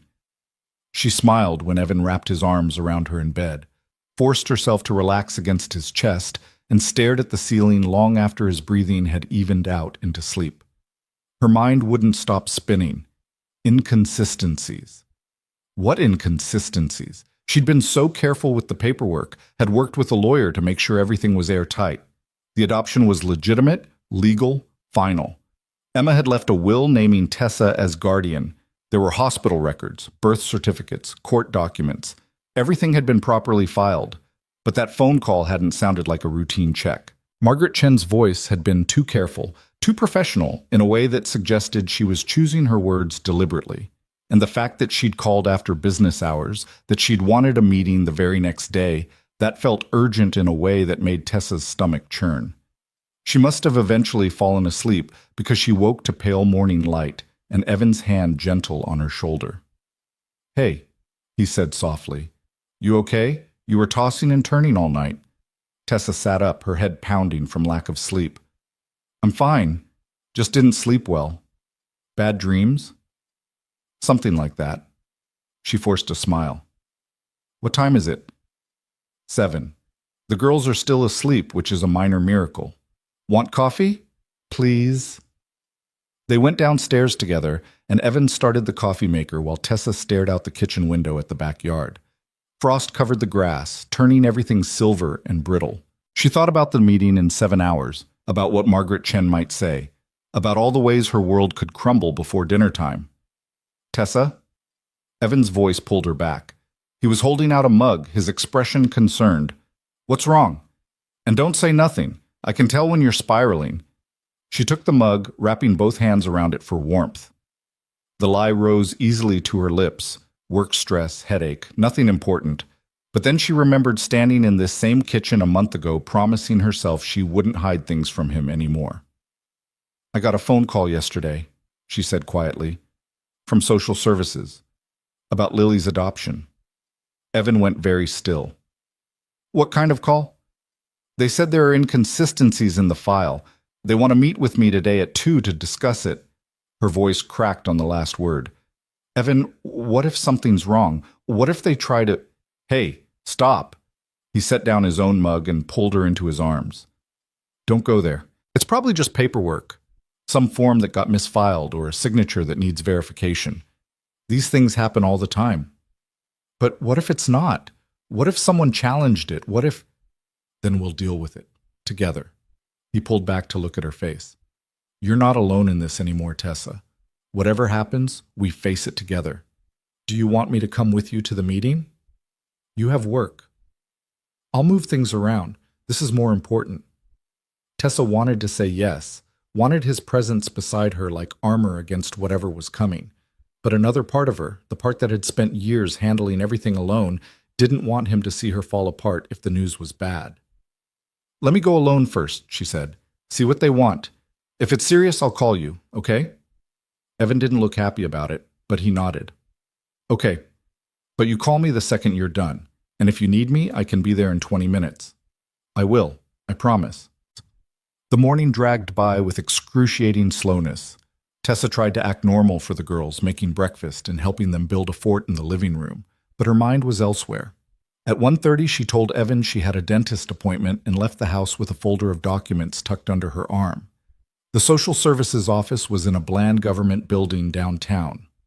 Tessa signed in at the front desk, her hand shaking slightly as she wrote her name, and was directed to a small conference room on the second floor. Margaret Chen was already there, a woman in her 50s with kind eyes and graying hair pulled back in a neat bun. "Ms. Lane, thank you for coming on such short notice." She gestured to a chair. "Please, sit." Tessa sat, clutching her folder like a lifeline. "You said there were inconsistencies?" "Yes. I want to assure you first that this is likely a minor issue, but we have protocols we need to follow." Margaret opened a file on the table in front of her. "We received an inquiry yesterday from someone claiming to be Lily's biological father." The room tilted. Tessa gripped the edge of the table, her vision tunneling. "That's not possible," she whispered. "Emma's boyfriend left before Lily was born. He signed away his rights. It's in the file." "According to our records, no paternal rights were ever established or terminated. The father's name isn't listed on the birth certificate. Because he didn't want to be listed. He made that very clear." "I understand, but he's now claiming he was never informed of the pregnancy or the adoption. He says he has a right to be involved in his daughter's life." Tessa's hands were numb. "Who is he? What's his name?" Margaret hesitated, then slid a piece of paper across the table. "Marcus Webb. Does that name mean anything to you?" It did. Marcus Webb had been Emma's boyfriend for 6 months before she got pregnant. He was a bartender with aspirations of being a musician, charming and unreliable in equal measure. When Emma told him she was pregnant, he'd accused her of trying to trap him and disappeared. Emma had been devastated, but determined to raise the baby alone. And then she died, and Marcus had never appeared, never called, never shown even a flicker of interest in the daughter he'd abandoned. He left her, Tessa said, her voice shaking with anger. He walked away. Emma tried to reach him multiple times when she was pregnant, and he blocked her number. Why would he show up now? I can't speak to his motivations, but legally, if he was never properly served with termination papers, he may have grounds to contest the adoption. The adoption was finalized 2 years ago. How can he contest it now? The statute of limitations for contesting an adoption in North Carolina is 3 years from finalization if the father can prove he was never properly notified. Mr. Webb is claiming he had no knowledge of the child until recently. Tessa felt like she was drowning. What does this mean? Can he take her from me? It's too early to say. We need to verify his claims first, establish paternity if necessary, and determine whether he has legitimate grounds to contest. In the meantime, nothing changes. Lily stays with you. This is just an inquiry at this stage. Just an inquiry, Tessa laughed, but it came out bitter and broken. That little girl is my daughter. I've raised her since the day she was born. I'm the only mother she's ever known. And you're telling me some man who abandoned her before she even existed might be able to take her away? Margaret's expression softened with sympathy. I know this is frightening, but the law is designed to protect children and ensure all parties have their rights respected. We'll do everything we can to resolve this quickly and fairly. Fairly. The word tasted like ash. What's fair about this? Margaret didn't have an answer for that. Tessa left the building in a daze, the folder of documents still clutched in her hands. She made it to her car before the tears came, great heaving sobs that shook her entire body. This couldn't be happening. Not now. Not when she'd finally found happiness, finally built a family, finally let herself believe in a future. Her phone rang. Evan's name lit up the screen. She almost didn't answer, almost let it go to voicemail so she could fall apart in private. But she'd promised to call him, and she was so tired of carrying things alone. Tessa, how'd it go? Can you come get me? Her voice cracked. I'm in the parking lot of the social services building, and I can't drive right now. I'm already in the car. Stay there. I'll be there in 15 minutes. He made it in 12. Tessa watched through blurry eyes as he pulled into the parking lot and jogged over to her car. He opened her door, took one look at her face, and pulled her out and into his arms without a word. She cried against his chest while he held her, one hand stroking her hair, murmuring soothing nonsense that didn't make anything better but somehow helped anyway. When the tears finally subsided into hiccuping breaths, he guided her to his car and helped her into the passenger seat like she was made of glass. Tell me, he said once he was behind the wheel. So she did. She told him about Marcus, about Emma's pregnancy, about how he'd abandoned them both without a second thought. She told him about the inquiry, the possibility of a custody challenge, the 3-year statute of limitations that might tear Lily away from the only family she'd ever known. Evan listened without interrupting, his jaw getting tighter with every sentence. When she finally finished, he was gripping the steering wheel so hard his knuckles were white. We're going to fight this, he said, his voice hard. We're going to get a lawyer, the best lawyer we can find, and we're going to fight this with everything we have. What if we lose? We're not going to lose. He turned to face her, his eyes blazing with determination. That man gave up any right to Lily when he walked away from Emma. He doesn't get to show up 3 years later and play father. We won't let him. We. He took her hand, threading their fingers together. You think I'm going to stand by and watch someone try to take your daughter? Our daughter? Not a chance. Tessa's eyes filled with fresh tears. She's not legally yours. I don't care about legally. She's mine in every way that matters, and I'm not letting anyone take her from us without a fight. They sat in the parking lot for another 10 minutes while Tessa pulled herself together. Then Evan drove them home, his hand never leaving hers, and Tessa tried to prepare herself for the conversation she'd have to have with the girls. Because this affected all of them now. Their family, fragile and new as it was, faced its first real test. When they got home, Harper and Lily were in the living room with Becca, who'd apparently come over to babysit while Evan went to get Tessa. The girls were building with blocks, and Becca was on her phone, but she looked up sharply when they walked in. What happened? She demanded, taking in Tessa's red eyes and Evan's grim expression. Can you stay with the girls for a bit longer? Evan asked. We need to make some calls. Of course, take all the time you need. They went into the kitchen and closed the door. Evan immediately got on his phone, calling a lawyer friend who specialized in family law. Tessa listened as he explained the situation in clipped professional tones, asking about options and timelines and what they needed to do to protect Lily. When he hung up, his expression was serious but not hopeless. She says the fact that the adoption was finalized gives us a strong position. The burden of proof is on Marcus to show he wasn't properly notified and that his involvement would be in Lily's best interest. But we need to act fast. She wants to meet with us tomorrow to go over everything and start building our case. How much is this going to cost? I don't care. We'll figure it out. Evan, I mean it, Tessa. Whatever it costs, we'll handle it. This is our daughter we're talking about. Tessa closed her eyes, overwhelmed by his certainty, his willingness to fight for a child who wasn't biologically his, who he'd only known for a few months. Why are you doing this? Because I love you, and I love Lily. And because family isn't about biology or paperwork, it's about showing up, being there, choosing each other every single day. He cupped her face in his hands. You chose Lily when no one else would. I'm choosing both of you. That's what family does. The next week was a blur of lawyer meetings and document gathering and stress that sat like a stone in Tessa's chest. They met with Jennifer Park, the family law attorney Evan's friend had recommended. She was sharp and thorough, asking questions about Emma's relationship with Marcus, about the adoption process, about Lily's life and well-being. The good news is that North Carolina courts prioritize the child's best interest above all else, Jennifer explained during their second meeting.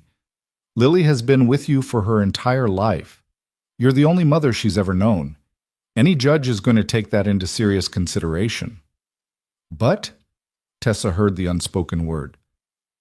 But if Marcus can prove he was never properly notified of the adoption, and if he can demonstrate that he's now stable and genuinely wants to be involved in Lily's life, the court might grant him some form of custody or visitation. Tessa's stomach dropped. Visitation? Possibly, or supervised visits. It depends on a lot of factors we don't know yet, but I want you to be prepared for all possibilities. Over the next 2 weeks, they built their case. Jennifer requested documentation from the hospital, from Emma's lawyer, from social services.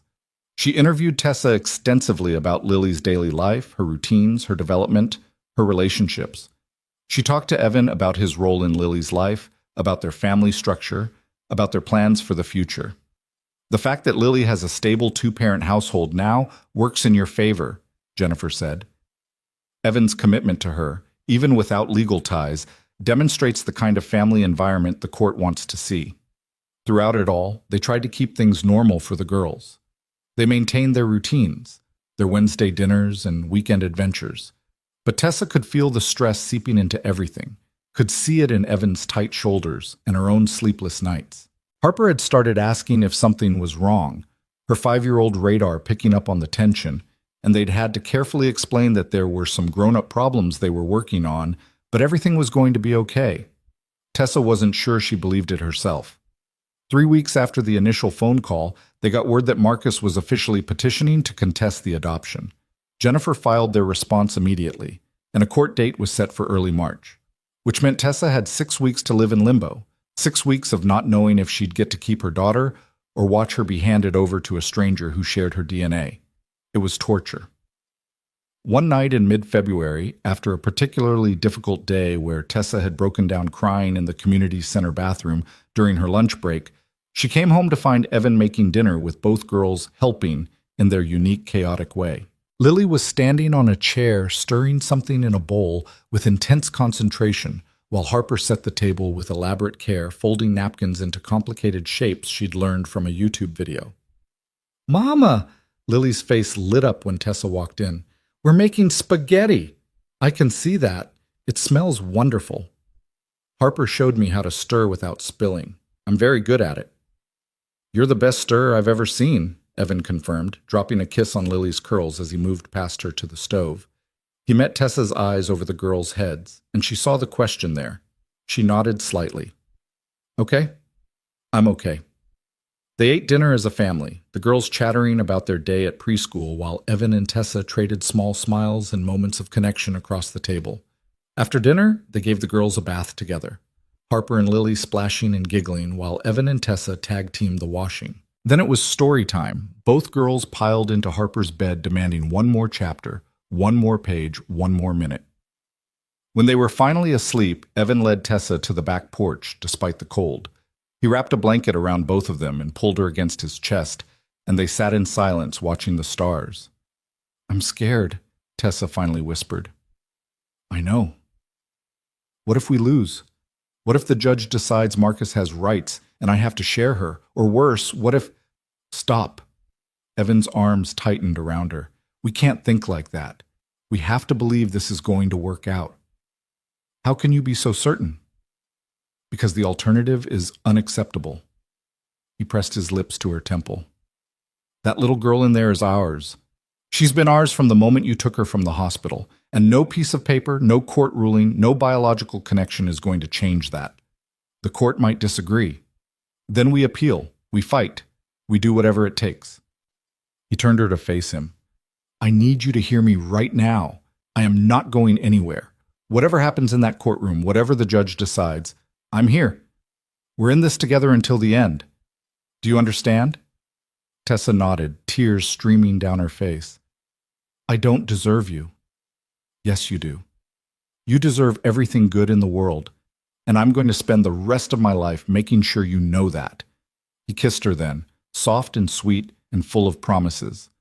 And for just a moment, wrapped in his arms under the winter stars, Tessa let herself believe that maybe, just maybe, everything would be okay. The weeks crawled by. Jennifer prepared their case meticulously, coaching Tessa on what to expect in court, what questions might be asked, how to present herself as the stable, loving mother she was.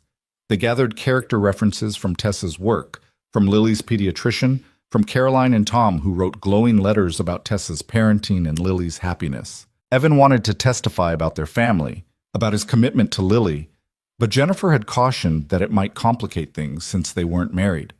The court might see their relationship as unstable, too new to be considered permanent. "Then we'll get married," Evan said flatly when Jennifer explained this. Tessa stared at him. "What?" "We were going to anyway, right? Eventually? Let's just do it now, before the court date. Then I can testify as Lily's stepfather." "Evan, you can't marry me just to help with a custody case." "I'm not marrying you just for the case. I'm marrying you because I love you and I want to spend my life with you. The case just moved up the timeline." He took her hands. "I was going to ask you properly, with a ring and a romantic gesture and probably terrible poetry, but we don't have time for that right now. So I'm asking you here, in Jennifer's office, with terrible fluorescent lighting and mediocre coffee. Tessa Lane, will you marry me?" Jennifer had discreetly left the room at some point during this speech, leaving them alone. Tessa's vision blurred with tears. "This is crazy." "Completely insane," Evan agreed. "But is it a yes?" "Of course it's a yes." She laughed through her tears. "It's always been a yes." They got married 3 days later at the courthouse with Jennifer as their witness and Becca watching the girls. It was the opposite of romantic, rushed and bureaucratic and completely devoid of the ceremony Tessa had sometimes imagined. But when the clerk pronounced them husband and wife, and Evan kissed her in the bland government office, it felt real and right and true. That night, they told the girls over pizza. Harper screamed with joy and immediately started planning their real wedding, complete with flower petals and a cake shaped like a castle. Lily didn't quite understand what marriage meant, but she was excited because Harper was excited, and she liked the idea that Evan was now officially her daddy. "Does this mean we're really sisters now?" Harper asked Lily seriously. "We were always really sisters," Lily replied, like it was the most obvious thing in the world. And just like that, it was settled. The court date arrived on a cold morning in early March. Tessa wore a conservative navy dress and pearl earrings that had belonged to Emma. Evan wore a suit and held her hand so tightly in the car that her fingers went numb. Jennifer met them outside the courthouse, her expression professionally optimistic. "Remember what we discussed," she said. "Answer questions directly and honestly. Don't get defensive or emotional. Show the judge that you're a stable, loving mother who has Lily's best interest at heart. What if Marcus, let me handle Marcus. You focus on you and Lily. They walked into the courthouse together, and Tessa's heart nearly stopped when she saw him. Marcus Webb sat on a bench outside the courtroom with a lawyer she didn't recognize. He was older than she remembered. His boyish features hardened into something more angular. When he saw her, he stood up, and for a moment they just stared at each other across the hallway. Then Lily's voice echoed in Tessa's memory. Came from love. That's all I need to know. And Tessa straightened her spine and walked past him without acknowledging his existence. The hearing began at 9. The judge was a woman in her 60s with sharp eyes and a no-nonsense demeanor. She listened as Marcus's lawyer presented his case. How Marcus had been young and scared when Emma got pregnant. How he'd made mistakes but had since matured. How he'd only recently learned that he had a daughter and wanted to be part of her life. Then it was Jennifer's turn. She presented the documentation showing Emma's attempts to contact Marcus, his deliberate avoidance, his complete lack of interest in the pregnancy or the child. She had Tessa testify about taking Lily in, about the adoption process, about the life they'd built together. Tell me about a typical day with Lily, the judge said. So Tessa did. She talked about morning pancakes and afternoon park visits, about reading time before bed and silly songs during bath time. She talked about Lily's favorite foods and her fears and her dreams. She talked about Harper and how the girls had become inseparable, about Evan and how he'd stepped into Lily's life with patience and love. And you recently married Mr. Cole? The judge asked. Yes, Your Honor. 3 weeks ago. Rather suddenly. Yes, but not because of this case, because we love each other and wanted our family to be official. Marcus's lawyer jumped on that. Isn't it true that you rushed into marriage to strengthen your custody position? We rushed into marriage because when you know you want to spend your life with someone, waiting seems pointless, Tessa replied evenly. Evan testified next, talking about his relationship with Lily, about their family dynamic, about his commitment to being her father in every way that mattered. Then it was Marcus's turn. He testified about his regrets, his growth, his desire to know his daughter. He talked about getting his life together, about the stable job he had now, the apartment he'd rented in Asheville specifically to be near Lily. I made mistakes, he said, but I want a chance to make them right. She's my daughter. I have a right to know her. The judge asked him questions about Emma, about the pregnancy, about why he'd cut off contact. Marcus's answers were practiced, smooth, designed to make him look sympathetic. Tessa wanted to scream that he was lying, that he'd abandoned Emma when she needed him most, that he had no right to Lily now. But she stayed silent and let Jennifer do her job. The hearing lasted 4 hours. When it was finally over, the judge said she'd issue her ruling within 2 weeks. 2 more weeks of limbo. 2 more weeks of not knowing. Tessa and Evan went home exhausted and wrung out. The girls had spent the day with Caroline and Tom, and when they picked them up, Lily threw herself into Tessa's arms with the kind of desperation that suggested she'd sensed something was wrong. Mama, you came back. Of course I came back, baby. I always come back. That night, after the girls were asleep, Tessa and Evan lay in bed staring at the ceiling. What do you think the judge will decide? Tessa whispered. I think she'll see what everyone else sees, that Lily belongs with us. And if she doesn't? Evan rolled onto his side, pulling Tessa against him. Then we appeal. We fight. We do whatever it takes. I meant what I said, Tessa. I'm not giving up on our family. Tessa pressed her face against his chest and finally let herself cry. All the fear and stress and uncertainty of the past 2 months poured out of her while Evan held her and promised her it would be okay. And even though she didn't know if she believed him, she was grateful for the lie. 2 weeks later, on a rainy Thursday afternoon, Jennifer called with the judge's ruling. Tessa was at work when her phone rang. She stepped into her office and closed the door with shaking hands. Tell me, she said without preamble. Jennifer's voice was carefully neutral. The judge ruled in your favor. Marcus's petition to contest the adoption has been denied. Tessa's knees gave out, and she sank into her desk chair. What? She found that he'd been properly notified through Emma's documented attempts at contact, and that his 3 years of complete absence demonstrated a clear lack of interest in parental rights. The adoption stands. Lily is legally yours. He can't take her? He can't take her. The ruling also denies any visitation rights. The judge felt that introducing a biological father at this stage would be disruptive to Lily's well-being and not in her best interest. Tessa couldn't speak, couldn't breathe. Relief crashed over her in waves so intense she thought she might pass out. "Tessa, are you there?" "I'm here. I can't believe it's over." "It's over. You won. Lily is yours, legally and permanently. No one can challenge that now." When Tessa hung up, she sat in her office for a full minute trying to process what had just happened. Then she called Evan, and the second he answered, she started crying. "We won," she sobbed. "Evan, we won. She's ours." "She's really ours." His voice was thick with emotion. I told you it would be okay." "You did. You were right. I'm always right. You should remember that." She laughed through her tears. "Don't push your luck." That evening, they celebrated with ice cream and a movie, and when Harper asked why everyone seemed so happy, Evan pulled both girls onto his lap. "Because our family is officially forever now," he said simply. "No more questions, no more worries. Just us, together, for always." "I like forever," Lily declared. "Me too," Harper agreed. And Tessa, watching her husband hold their daughters, thought that forever sounded absolutely perfect. Spring arrived in Asheville like a promise kept. The mountains turned green almost overnight.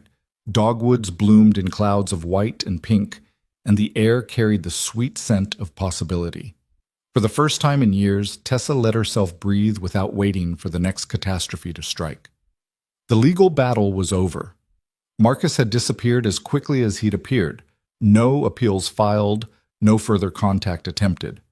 Jennifer had explained that he'd likely been advised by his lawyer that he had no chance of winning, that the judge's ruling was ironclad and final. Whatever his motivations had been, guilt, genuine interest, or something more selfish, he'd apparently decided Lily wasn't worth fighting for after all. Tessa tried not to think about him, tried not to wonder what would have happened if the ruling had gone differently. Instead, she focused on the life she was building, the family that was no longer fragile but solid and real. One Saturday morning in late April, Tessa woke to the sound of giggling in the hallway.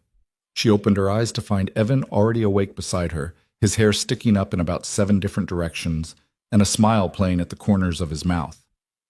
"They're planning something," he murmured. "Should we be worried?"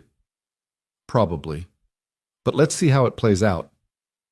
A moment later, their bedroom door burst open and Harper and Lily came tumbling in, both wearing mismatched pajamas and carrying what appeared to be hand-drawn cards.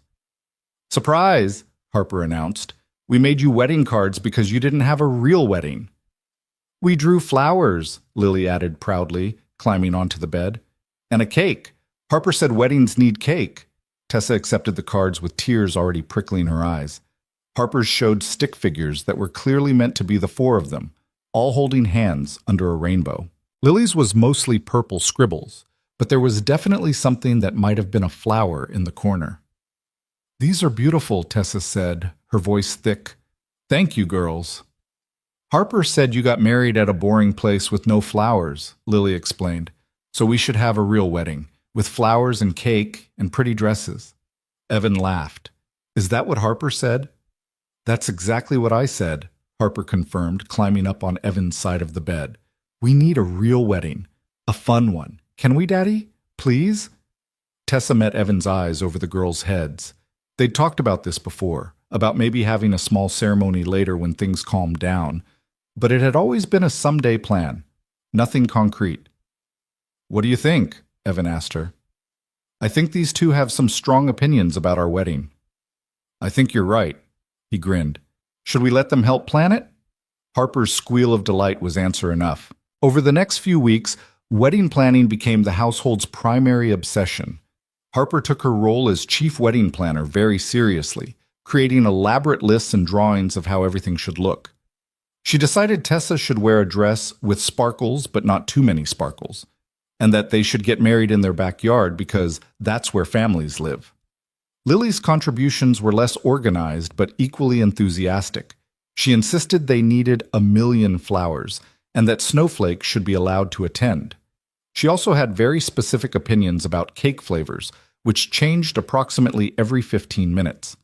They set the date for early June, giving themselves 6 weeks to pull together a small ceremony. Tessa invited Becca, who immediately burst into tears and declared she'd known from the beginning that they were perfect for each other. Evan's parents were thrilled, offering to help with anything needed. The guest list stayed deliberately small, just immediate family and a handful of close friends. This wedding wasn't about impressing anyone or following traditions. It was about celebrating what they'd already built. One evening in mid-May, while the girls played in the living room and Evan grilled burgers on the back porch, Tessa stood at the kitchen counter looking through wedding magazines Harper had checked out from the library. Most of them featured elaborate ceremonies with hundreds of guests and budgets that made her eyes water, nothing like the simple backyard celebration they were planning. Caroline had come over to help with dinner and was currently making potato salad at the counter beside Tessa. "You know," Caroline said conversationally, "when Evan married Sarah, it was this huge production. 200 guests, a country club venue, a dress that cost more than my first car. Sarah wanted everything to be perfect, and it was beautiful. But I remember thinking even then that Evan looked a little overwhelmed by all of it, like the wedding had become more about the event than the marriage." Tessa looked up from the magazine. "I didn't know that. He doesn't talk about it much, doesn't like to compare." Caroline's hands stilled on the potato she was dicing. "But I see the difference in how he is with you. He's lighter, more himself. And I think this wedding, simple as it is more authentic to who he actually is than that expensive production ever was."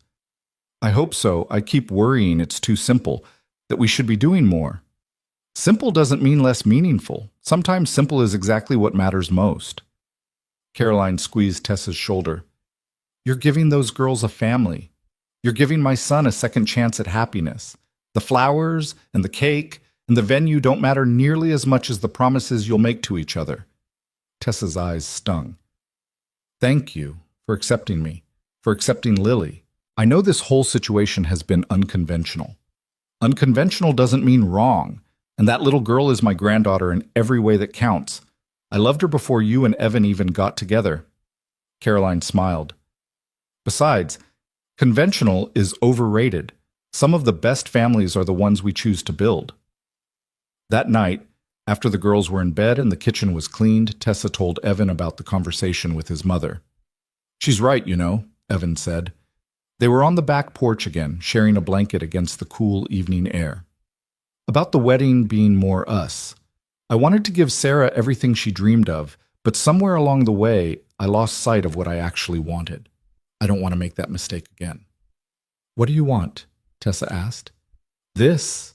You, me, the girls, our people around us. Something real and honest that reflects who we actually are, not who we think we're supposed to be." He pulled her closer. "I want to marry you in our backyard where Lily takes her first steps and Harper practices her cartwheels. I want our daughters standing up there with us because they're the reason we're a family. I want simple and messy and perfect in all the imperfect ways that matter." "That's exactly what I want too." "Then that's what we'll have." The weeks flew by in a blur of small preparations. They hired a local photographer, ordered a cake from a bakery downtown, and bought flowers from a farmer's market vendor who promised to create simple arrangements that wouldn't overshadow the garden's natural beauty. Tessa found a cream-colored dress at a boutique in downtown Asheville. Nothing fancy, just a knee-length sundress with delicate embroidery that made her feel pretty without trying too hard. Harper's flower girl dress was pink with tulle, which she twirled in constantly, and Lily wore a white dress with purple flowers that she'd picked out herself. Evan bought a new suit but refused to wear a tie, declaring that ties were oppressive, and he was getting married on his own terms. The morning of the wedding dawned clear and warm, the kind of perfect June day that felt custom-ordered. Tessa woke early, too nervous to sleep, and found Evan already awake beside her. "Morning, bride," he said softly. "Morning, groom. Ready to make this official? Again? We're already married." "I know, but this time feels different somehow, more real." Tessa understood exactly what he meant. The courthouse wedding had been necessary and meaningful, but it had been rushed, born out of crisis rather than celebration. This felt like a choice they were making together, deliberately and joyfully, in front of the people they loved. I'm ready, she said. They spent the morning in organized chaos. Becca arrived early to help with Tessa's hair and makeup, though her assistance mostly consisted of making Tessa laugh and keeping her from spiraling into anxiety. Caroline and Tom showed up around noon to help set up chairs in the backyard and arrange the flowers. The girls were simultaneously helpful and completely in the way, their excitement making them zoom around the house like tiny hurricanes. By 2 o'clock, everything was ready. The backyard looked perfect. Simple white chairs arranged in rows facing the back porch where they'd say their vows, flowers scattered throughout the garden, string lights hung between the trees for later when the sun set. About 30 people had gathered, their closest friends and family, all of them beaming with the kind of joy that came from watching people they loved find happiness. Tessa stood in the bedroom with Becca making final adjustments to her dress when Harper knocked on the door.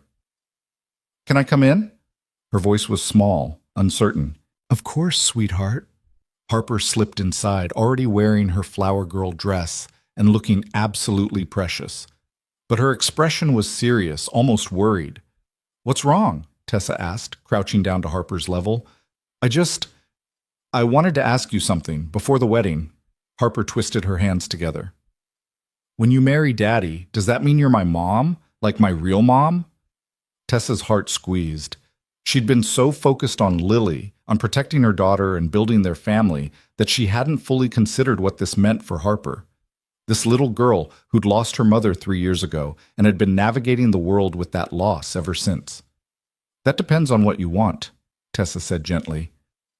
"I can be your stepmom, which is a very special thing, or I can be something else.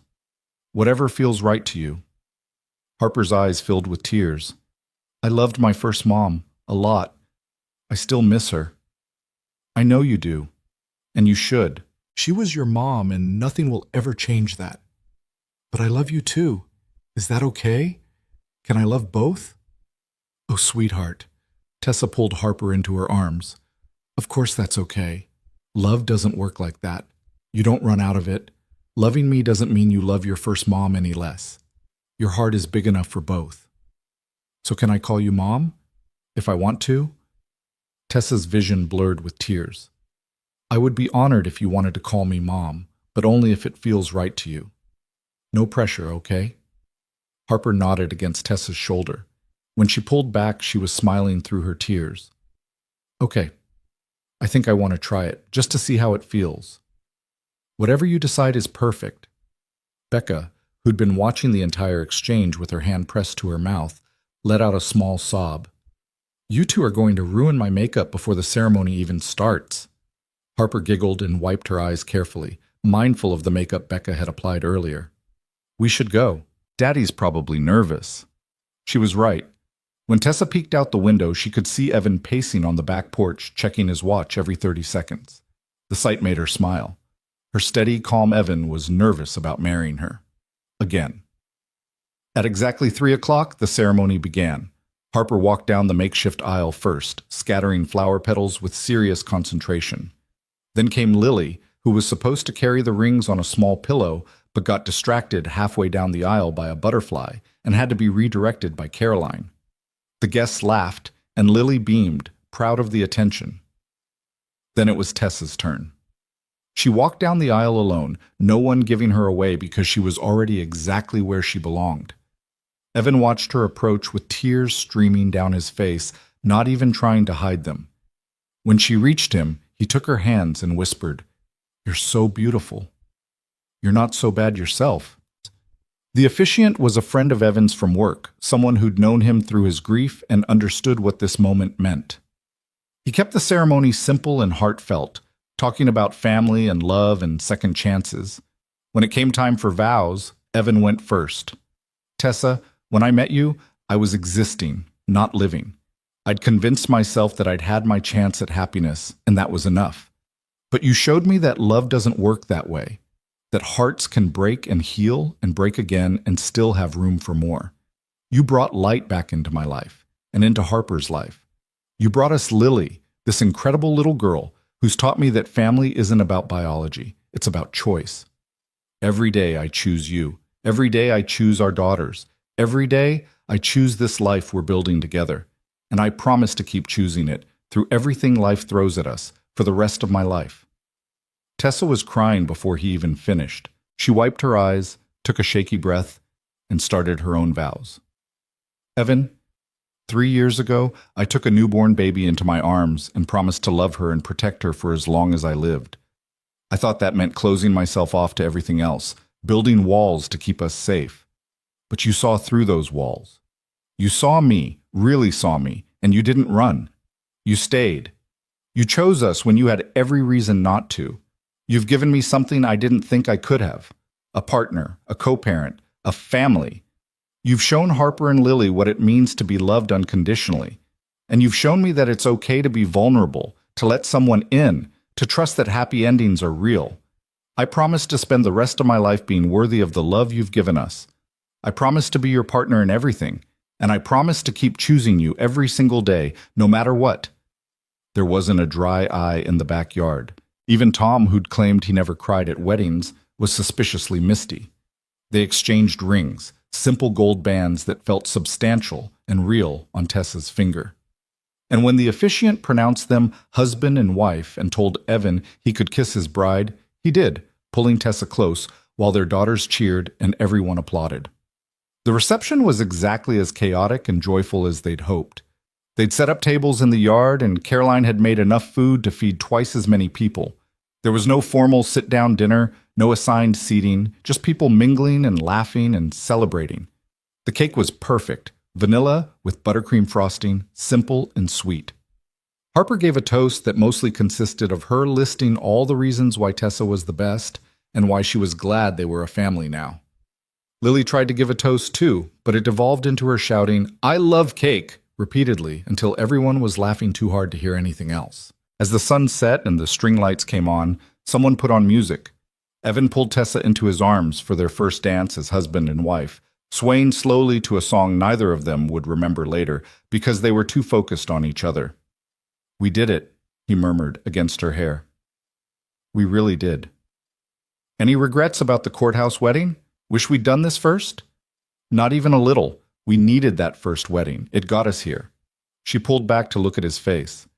"And this wedding is perfect because it's ours, exactly as we wanted it. Our family's perfect too. Messy and chaotic and absolutely perfect." Tessa looked over his shoulder to where Harper and Lily were dancing together, both of them giggling and spinning in circles. Her heart felt so full it might burst. "Yeah," she whispered, "it really is." Later, after most of the guests had left and Caroline and Tom had taken the girls inside to get ready for bed, Tessa and Evan sat on the porch steps looking at their backyard in the soft glow of the string lights. Empty cups and plates littered the tables, flower petals scattered across the grass, evidence of celebration everywhere. "We should probably clean up," Tessa said without moving.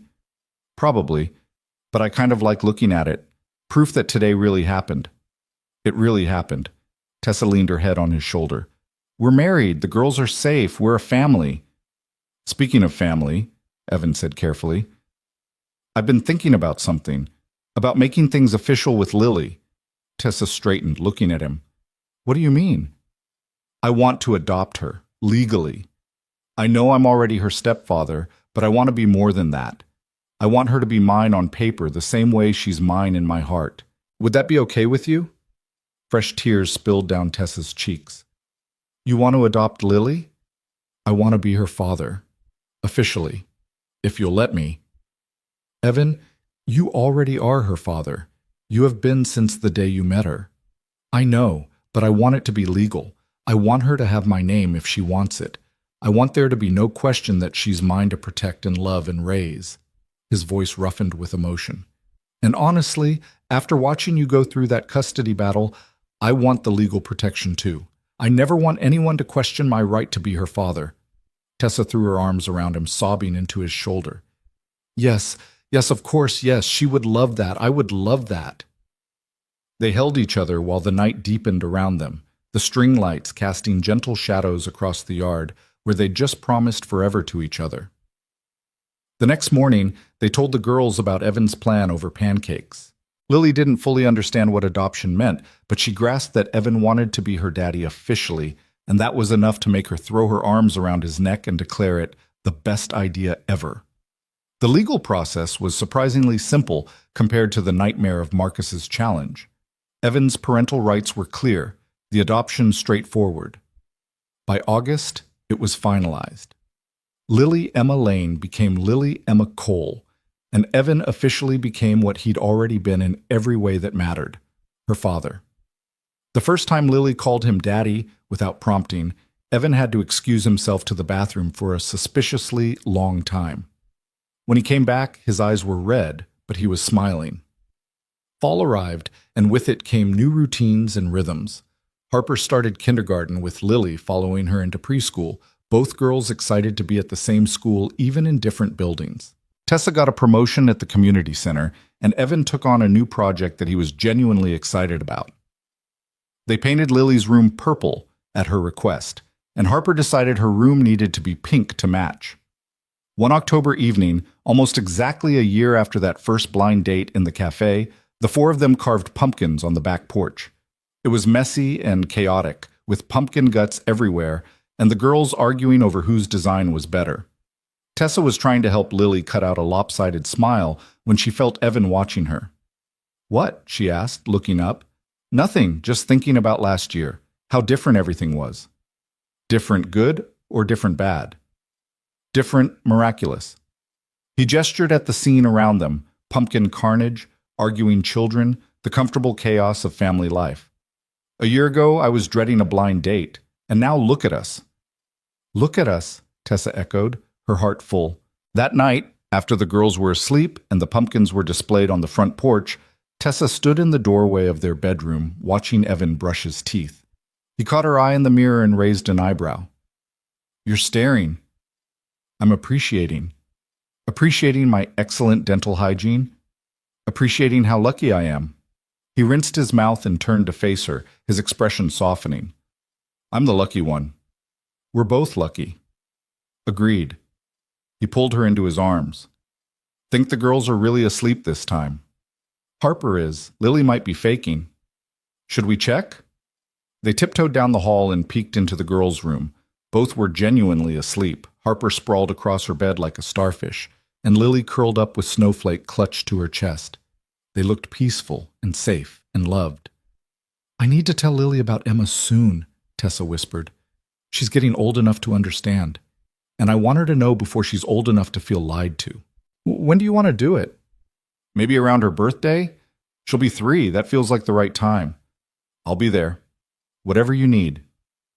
On Lily's 3rd birthday in late October, after the party and the cake and the presents, Tessa sat on Lily's bed with a photo album she'd made.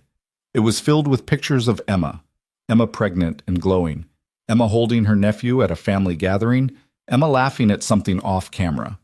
Lily climbed into her lap, curious about the book she'd never seen before. "Who's that, Mama?" "That's my sister Emma, your Aunt Emma." Tessa's voice caught, but she pushed through. "She was one of my favorite people in the whole world." "Where is she?" "She died, baby, before you were born, but she loved you so, so much." Lily studied the pictures with the seriousness of a 3-year-old trying to understand something big. "How did she love me if I wasn't born?" "Because you were growing inside her tummy. She was going to be your mama." "But you're my mama." "I am now. But Emma was supposed to be, and when she died, I took care of you instead. I became your mama because Emma couldn't be." Lily was quiet for a long moment, processing. "Did Emma want me?" "More than anything in the world. She picked out your name. She talked to you every day while you were in her tummy. She loved you first. And then you loved me? And then I loved you. And now Daddy loves you too. And Harper. You have so many people who love you." "Because Emma wanted me first?" "Yes, baby. Because Emma wanted you first." Lily nodded, seeming to accept this. She touched one of the pictures, her small finger gentle on Emma's smiling face. "She's pretty." "She was beautiful and brave and kind. You have her eyes." "Really?" "Really.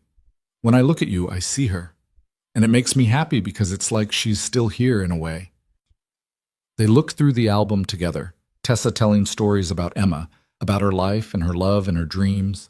Lily listened with the intense focus of a child being told something important, something she'd carry with her always. When they finished, Lily looked up at Tessa with those eyes that were so much like Emma's, it sometimes hurt to look at them. Mama? Yes, baby? I'm glad Emma loved me first, and I'm glad you loved me second, and I'm glad Daddy loves me now. Tessa's vision blurred. Me too, sweetheart. Me too. That night, after Lily was asleep, Tessa told Evan how it had gone. She took it well, Tessa said. Better than I expected. I think she understood as much as a 3-year-old can. You did good, telling her the truth in a way she could handle. Emma would be proud. I hope so. Tessa looked out the window at the October sky, stars bright against the darkness. I hope she knows Lily's okay, that she's loved and safe and happy. I think she knows. The years that followed were full in the best ways. The girls grew, their bond deepening from playmates to genuine sisters who fought and laughed and couldn't imagine life without each other. Harper started first grade and became obsessed with reading, devouring books faster than they could supply them. Lily followed her into kindergarten, her personality blossoming from shy toddler to confident kid who made friends easily and spoke her mind fearlessly. Tessa and Evan settled into marriage like it was something they'd been doing forever. They had their fights and frustrations, their moments of stress and exhaustion. But they also had coffee together every morning, date nights twice a month, and the kind of partnership that made hard things manageable and good things better. On their second wedding anniversary, the real one, the backyard ceremony they counted as official, they renewed their vows with just the girls present. It wasn't planned or formal, just the 4 of them in the same backyard where they'd gotten married, promising again to choose each other every day. By the time Lily turned 5, the memory of Marcus and the custody battle had faded to something distant and unimportant. Lily knew her story, knew about Emma and the love that had created her and the choice that had raised her. She knew she was adopted by both her parents, that family wasn't about biology, but about who showed up and stayed. And she knew she was loved, fiercely, completely, unconditionally loved. One spring evening when Lily was 6 and Harper was 8, the 4 of them sat on the back porch watching the sunset. The girls were playing some elaborate game that involved their stuffed animals and a complicated plot only they understood. Evan's arm was around Tessa's shoulders, her head resting against his chest. You know what I was thinking about? Evan said quietly. What? That cafe. The day we met. How close I came to canceling because I was tired of disappointing blind dates. I almost canceled too. The sitter cancellation felt like a sign. But you didn't. You showed up with Lily on your hip and walls around your heart, and somehow I knew. Even then, I knew. Knew what? That you were going to change my life. Tessa tilted her head back to look at him. You changed mine too. You and Harper. You gave us a family. We gave each other a family. They watched the girls play, their laughter carrying across the yard. Harper was explaining something to Lily with grand gestures, and Lily was nodding along with exaggerated seriousness. They were so different. Harper with her love of books and quiet focus, Lily with her endless energy and social butterfly nature. But they fit together perfectly. Mama! Daddy! Lily called suddenly. Come play with us. What are we playing? Evan called back. Family! You have to be the parents, and we're the kids, and we're all going on an adventure. Tessa and Evan looked at each other and smiled. Should we? She asked. Absolutely. They joined the girls on the grass, letting themselves be directed into whatever elaborate scenario Harper and Lily had created.